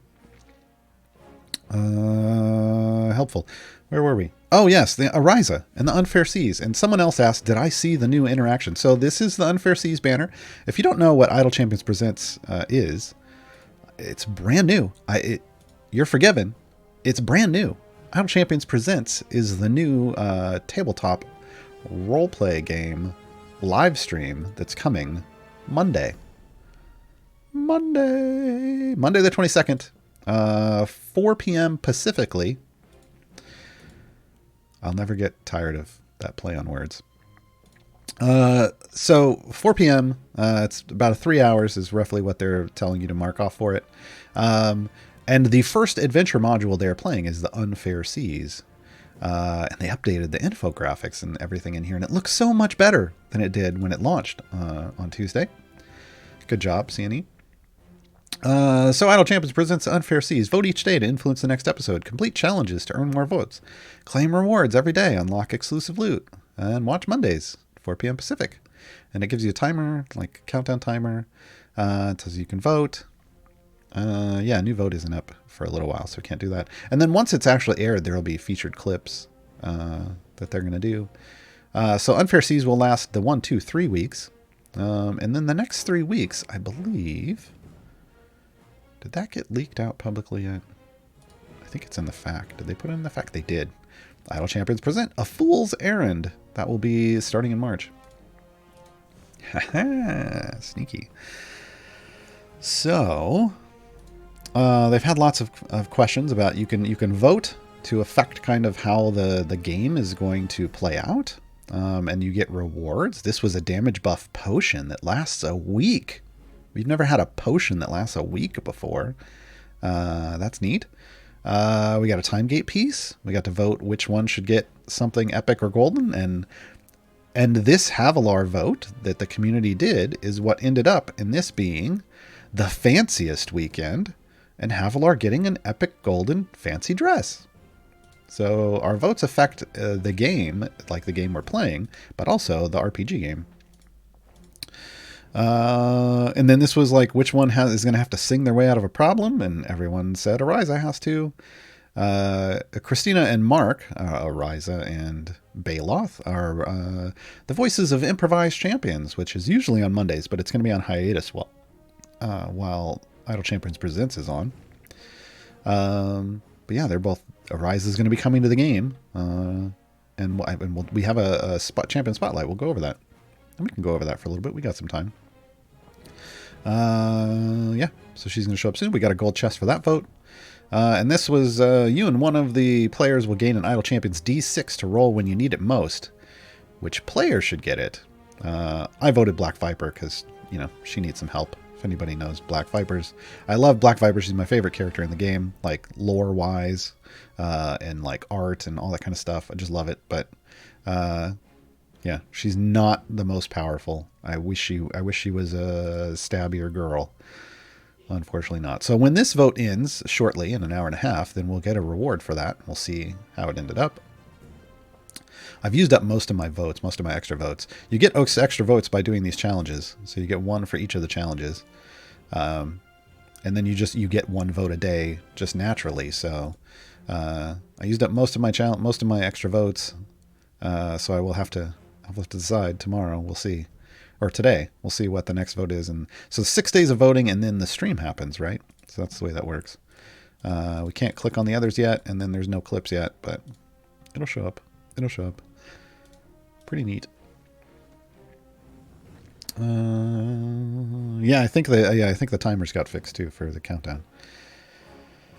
Knight's Valor. Does Esmeralda and Humon's armor penetration stack? That's an interesting way to put it, armor penetration.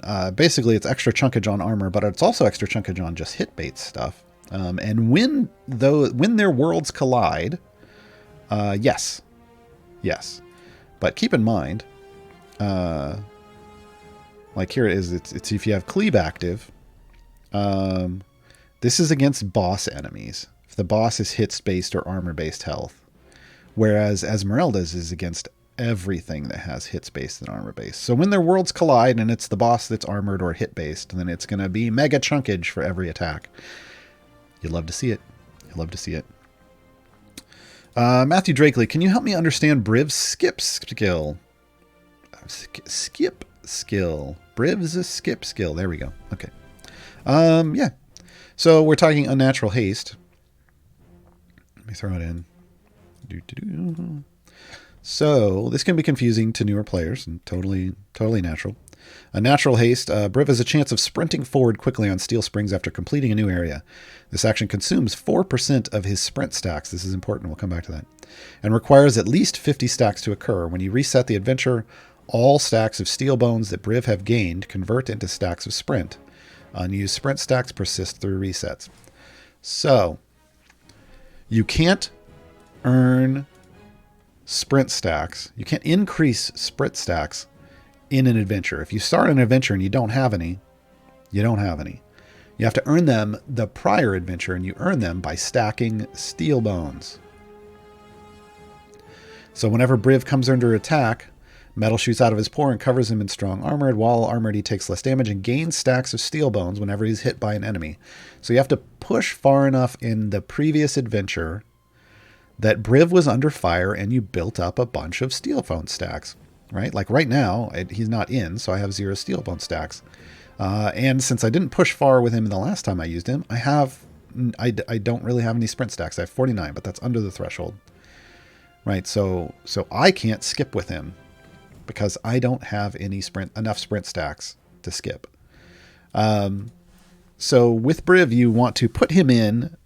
If you weren't using him at your wall, then when you get to your wall, you need to put him in and let him get beaten on and build up a number of sprint stacks. Now, the number, I think there's some math out there to give to you an optimal number, but because it's percent based when it's on that removal, like I pointed out, like it's 4%, because it's percent based, stacking outrageous amounts of sprint stacks don't really matter.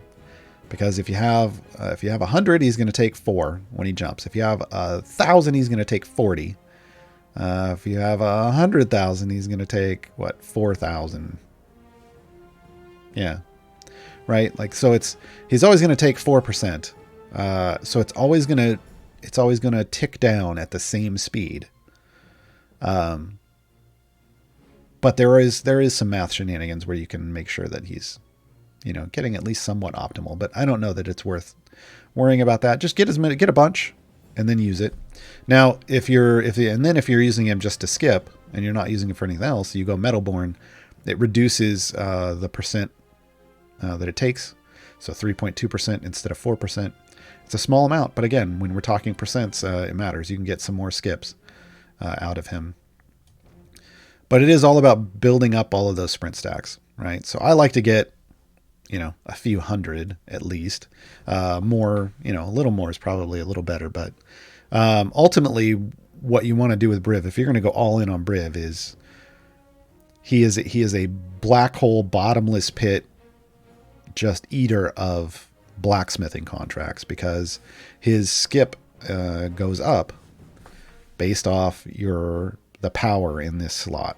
So you really want, if you're going to go all in on him, you really want to get that golden epic Theor Dynarax, and you want to get it as high an item level as possible, because he starts off skipping as an X% number to skip one area, but then when he hits 100%, when you get it up to 100%, it rolls over and becomes 50% to jump 2 areas. And then you get that to 100%, it rolls over and it becomes 50% to jump 3 areas, and it keeps going. So the real sweet spot is, I think it starts getting really nice at 3. And if you can get to 4, it's like game over. You go through levels, you just chew through the game, through the levels, in trying to, in terms of the speed with which you jump to your wall. I'm currently at 2. I'm happy. I mean, I dumped a bunch in. It was at 97% to do 1, and I still thought Briv was okay. I still thought he was a good speed champion. Now with even 65% to jump 2, he's even better. I like that better than the 99%, because I'm not trying to jump specific areas. I just want the overall speed effect.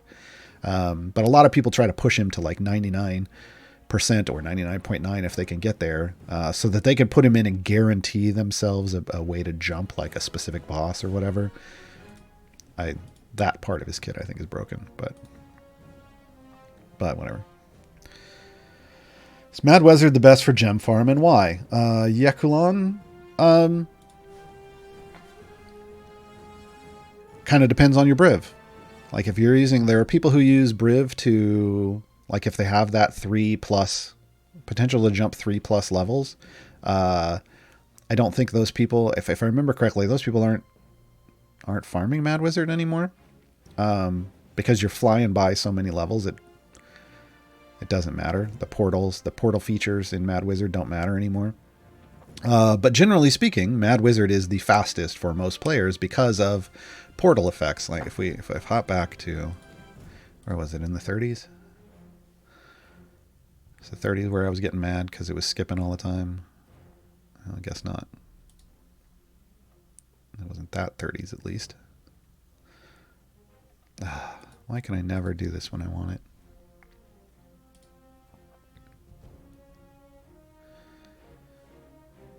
There. 20s. Late 20s. So these portals, when you... to really do this, I should be somewhere where it's insta-killing. Portals spawn enemies, as you see here. As quickly as you can kill them, it spawns new ones. It's just instant death, tons and tons of farm. So fast. So fast. So much faster than waiting for them to walk the distance from here to here, even with a Deacon speed up, because they come out and they're instantly killable. Effectively. With Deacon in. So the first 30 levels of Mad Wizard, because of this, are the fastest levels in the game for you to clear with speed effects. So that's why people use Mad Wizard to gem farm. Is Modron level 15 the max? Peacemaker, yes. That is the max currently for both Modron cores. That's all the space, because every level unlocks a little more space for you to put things in. So right now, with the current 2 cores we have, everything's unlocked at 15. Who knows what they might get into with mega cores in the future or something. If they want, they could have cores that level up to 20 and have a lot more space available. We don't know. I don't expect that. I think 15 is probably fine. But Bishop McQ 96. I'm at 194 on my patrons. Well done. That's better than me. I've been lax at finishing off all of the new variants. And level 13 on Modron, do you think it's better to focus on farming to level up the core and get gems for core 2 or work on the last few perks for Strahd? Oh, if you still... Wait, how do you still have... Oh, is 100, 194, is that... Are you talking perks? Is that what you're talking about? I'm going to take it based on that perk question that you're 100% perks for Mert, Vajra, and Strahd. Perks completion. Okay. That's different. Never mind. Yeah, I've got 100 on all three of those. Yeah, I would grab this because you're probably missing this, right? I would grab the last bit of this just because you should be able to do that. It shouldn't be too difficult for you to finish that off with some of the easier Strahd stuff. I thought you meant 100% over here, like patron variants completed. Because I'm a few percent shy. I just need to go do them. I need to sit down and knock out Mert and Vajras. Strahds I can get higher too, but I used to be 100 all the way down through here. And it pains me so when I look at it and I'm not. But yeah, I mean, I would say grab that last bit of perkage. Because while you're working on those variants, you're going to be leveling your Modron core. You're doing both at the same time because you're completing levels. And I don't know how far off you are on gems. Like from the 500,000 you need for core 2, but it's going to take a little while for you to get from 13 to 15. It just is. So I think once you grab the last bit of that perkage, then you could go hardcore farming Mad Wizard, and holding on to those gems, and you should get there shortly, either before or shortly after hitting 15. You should probably get close to that 500k. We got about 14 minutes left. Fainting Goat, should you wait till you have all purples to use blacksmith contracts? Not necessarily, but that's what I do. But I do that because all of my champions, all but 2 of my champions are in full epic. So you do you, but to me, I feel like the hunt to get full epic is going to be getting you lots of item levels just in that hunt, because you're going to be grabbing lots of chests for those champions, and their power is going to be going up. Ideally, you're doing that, and your power is going up automatically. And I also like to try to keep my power somewhat equal amongst champions. So right now, like I have an item level, average item level floor I aim for.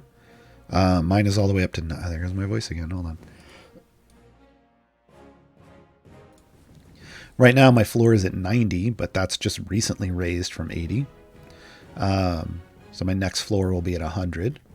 But this doesn't include the champions that don't have full epics, because I know I'm going to gain item levels on my hunt for that. So I just don't put it in there. Where's... Oh, there it is. They're on the same row. Yeah, Human and Lucius I need more gear for. So if I don't fully epic, I haven't started actively hunting for these yet, because I like to do a 3 champion rotation for time gates, because that's just the most efficient. It doesn't raise the goal levels. So I will, we'll see after Ariza comes out, after that event ends. If she isn't in full epic, then she will enter the rotation, and then I will burn through all of my time gate pieces and try to get them all to full epic. I'll use the time gate pieces first, and then I'll use patron stuff, because that's kind of the efficient combination of the two. But yeah, I don't know that it's necessary to... I don't know that early on in the early game... Oh, hold on.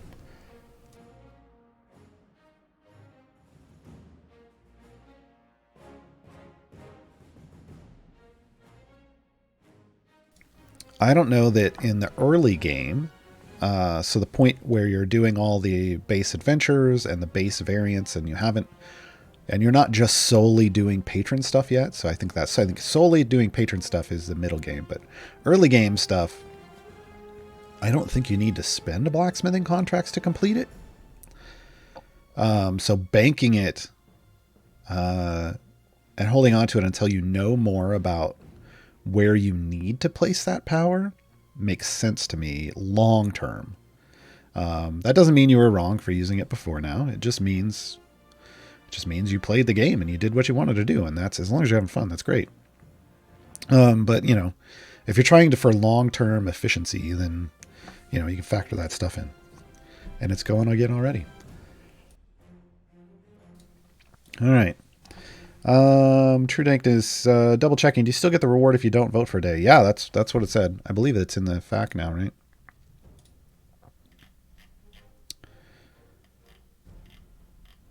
Do you have to vote to collect a reward? Not for this event. Not for this event. So they went through and they updated the FAQ too, I think. I've never tried it, but will Briv gain sprint stacks if you switch him to a different course formation and then back again? I don't know. I've never cared that much about extra sprint stacks. So there's two ways to use Briv sprint stacks. One is at the start of your run to just get you to the hard part faster. Another is to not put him in until your other speed champions don't work anymore. And then you put Briv in and you let him jump levels and be a late game speed champion to skip you through the hard stuff, right? Depending on your goal on a run, you know, you choose one or the other. If I'm just farming gems, I want him jumping early. If I'm trying to get as far as possible, I want to use him late because it's going to make it faster. But yeah, I've never done the swaps.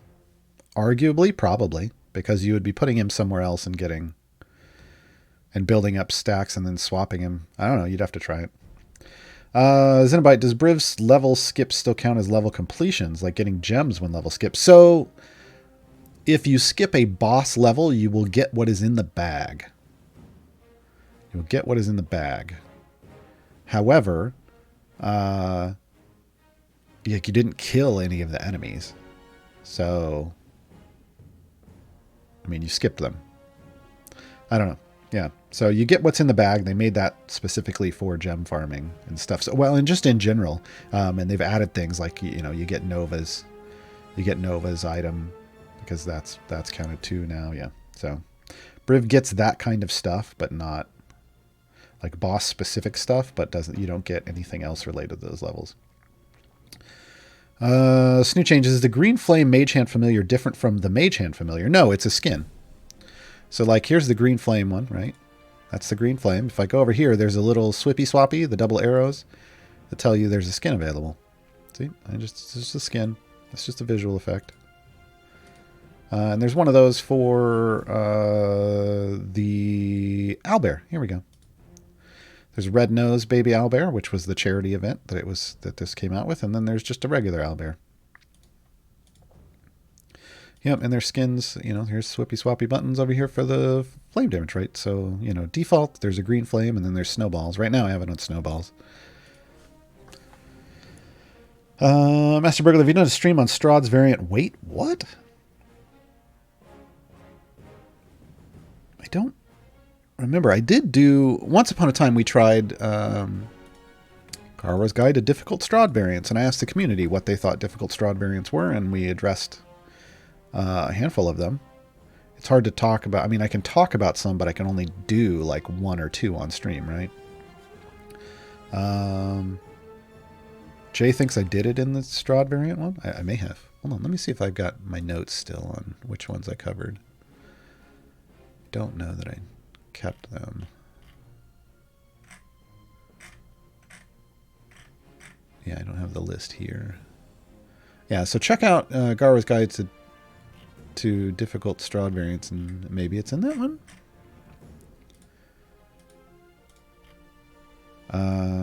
Those types of guides were harder to do because there's just, it's very difficult to, you know, I don't have a super fast forward button or jump to certain levels and show off what happens. So we tried those with Strahd and Vajra, maybe. I don't know if we even did a Mert. It just wasn't. Maybe we'll bring it back again. If you have ideas for what kind of deep dive shows you want to see for Gaarawarr's Guide, definitely let us know. We're always trying to Always trying to come up with new stuff. I've got to sit down with Dylan soon. Dylan's been super busy planning Idle Champions Presents. But we've got to sit down soon and come up with more ideas. And by soon, I mean next week. Because we ain't got anything for next Saturday.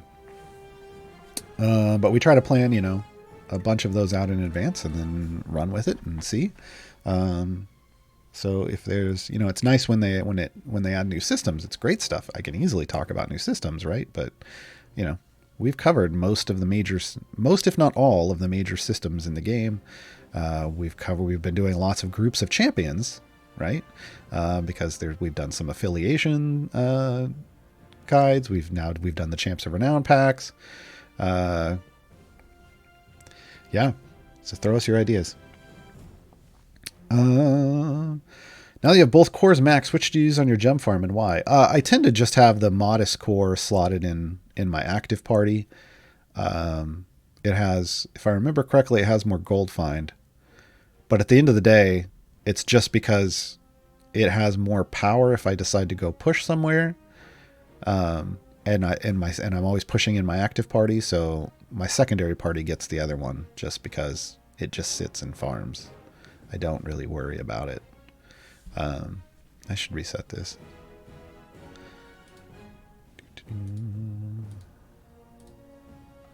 See if we have enough power to complete a level. As a new player, how should I spend my gems? Oni Snake. There's a command for that. So Mars, Storyteller Mars, and I sat down and worked out a kind of a flowchart / visual aid that talks you through the thought process on that, because we don't necessarily want to tell you here's exactly what you should do, but we want to give you information about like what our recommendations are for, but then let you do whatever you want to do, because because everything is, this game is very subjective. There's lots of different places in the power curve you could be, and there may be different ways you want to play. So, we want to give you just information and let you make your own decisions. And that guide, or that visual aid, should help you do it. Right off the bat, though, when you first start, buy that mage hand. The mage hand I was just fiddling with. It's only 250 gems. So, get it. It makes familiars make life easier. They are a quality of life feature. And there's only there's a limited number available just in game for earning in game, and the rest are cash. So whatever you can get for not cash is nice. Ooh, okay, super rapid. We're not going over Ariza today, folks. I went over Ariza yesterday. Check out the VOD from GG2E yesterday. Does damage over time, like Delana Burn, get added to the bud? No. Golden Tresses. Hi, everyone. For my time gate choice, should I go for Barrowin or Keelik? I would say Keelik. Gritterwolf. In a character's feat slots, is it better to buff the group 10% of the party or focus on the character buffs? It depends on if they are the DPS or not. So if it's your DPS, you're going to get a better straight up damage buff by buffing them. But if they're a support and you want to add to the DPS's buff, you have to go all champs damage. And then with a tank, if they're a tank and they are tanking, it may be better to add to their survivability than to add to a damage buff. It just depends on why you're dying. You have to figure that out. If you're dying because you don't have enough damage, then damage buff. If you're dying because your tank's running out of health, health buff or overwhelm. I got my champ from this time gate. Who should I unlock next? I only have last event champions and evergreen ones. I think we've said this, Razel Van Helsing, a couple times. Deacon and Shandy are great. Speed champions, speed effects will be useful your entire experience in this game. So if you want to grab one of those, and if you don't have it, those are good choices. Master Burglar, now that you've done all the year's champs, what will next Saturday stream be about? Yeah, I have no idea. How was my second stint as a D&D DM? Good, Speller Boss. We'll close on that question today. I'm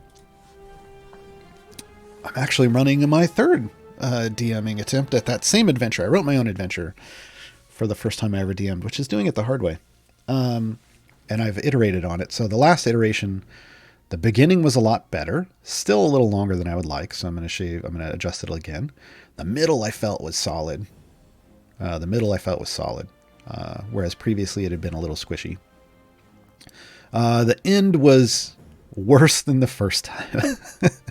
So I have revamped the finale, and given myself a lot more like dials to tweak, depending on if I need to be less evil or more evil, based off the party, and how difficult it is. So I'm running it again not tomorrow, but next Sunday. That's our target date. And I think I'd been running it for 5-person groups, and I think we're going to do a 4-person group this time, and see if that also maybe helps not only speed things up because you have one fewer party member to get through, but also makes it a lot more challenging throughout the whole thing, because I want people to feel like, like this is a challenge. This is a level 8 adventure. I want it to be challenging. We'll see how it goes. Okay, I see some suggestions in chat. I will go through and I will pull those out and add them to my notes. But for now, we're going to sign off. And we're going to sign off with a song for Zorbu. This song, I believe it's called Hate Makes You Cold. So good. It's so fitting for Zorbu because I told you, Zorbu's all about the hate. So I will see everybody on Monday morning for Champions of Lore. But then Monday evening for Idle Champions Presents The Unfair Seas. I'm so excited. I can't wait. So I'll see you then. Bye, everybody.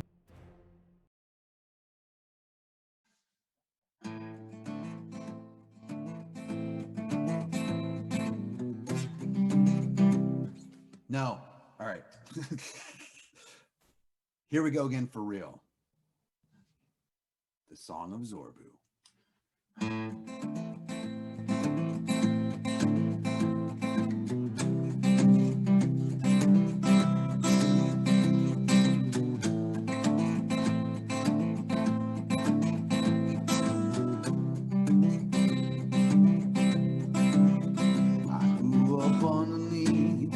Sloop so tall, never thought that one mistake could take away it all. I live a ranger's life, but never heard the call. I will avenge my family until the day I fall.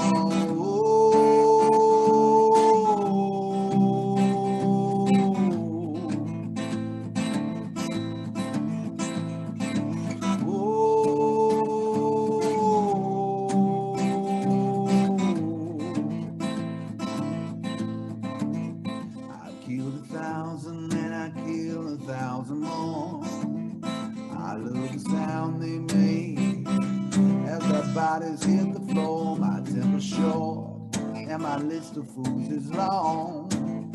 I'll cleanse the underdog of all who's done me wrong.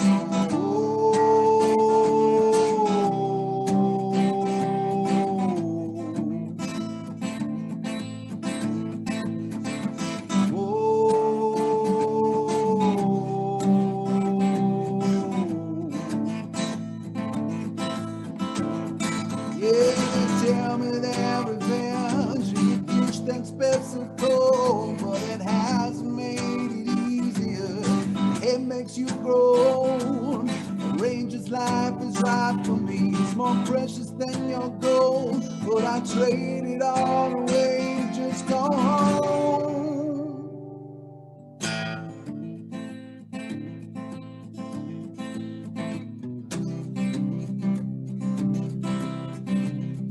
I feel the emptiness flowing through my veins. It's all you're left with late at night, when your hatred holds the reins. But I still could feel an ocean made of pain, past so far behind, it'll never be the same.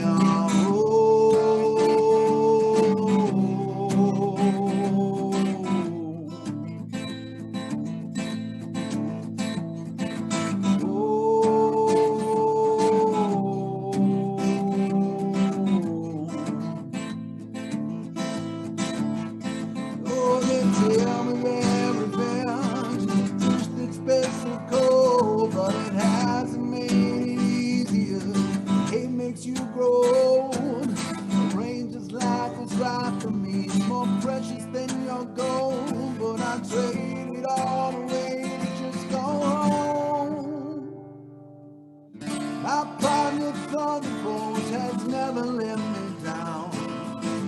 Dropping exposed and let it fly. They'll be by my side when I'm putting the ground. Lifelong friends whose cause will never die. Oh, they tell me that revenge is a dish that's best to cold, but it hasn't made it easier. It makes you grow. The ranger's life is right for me. It's more precious than young gold, but I trade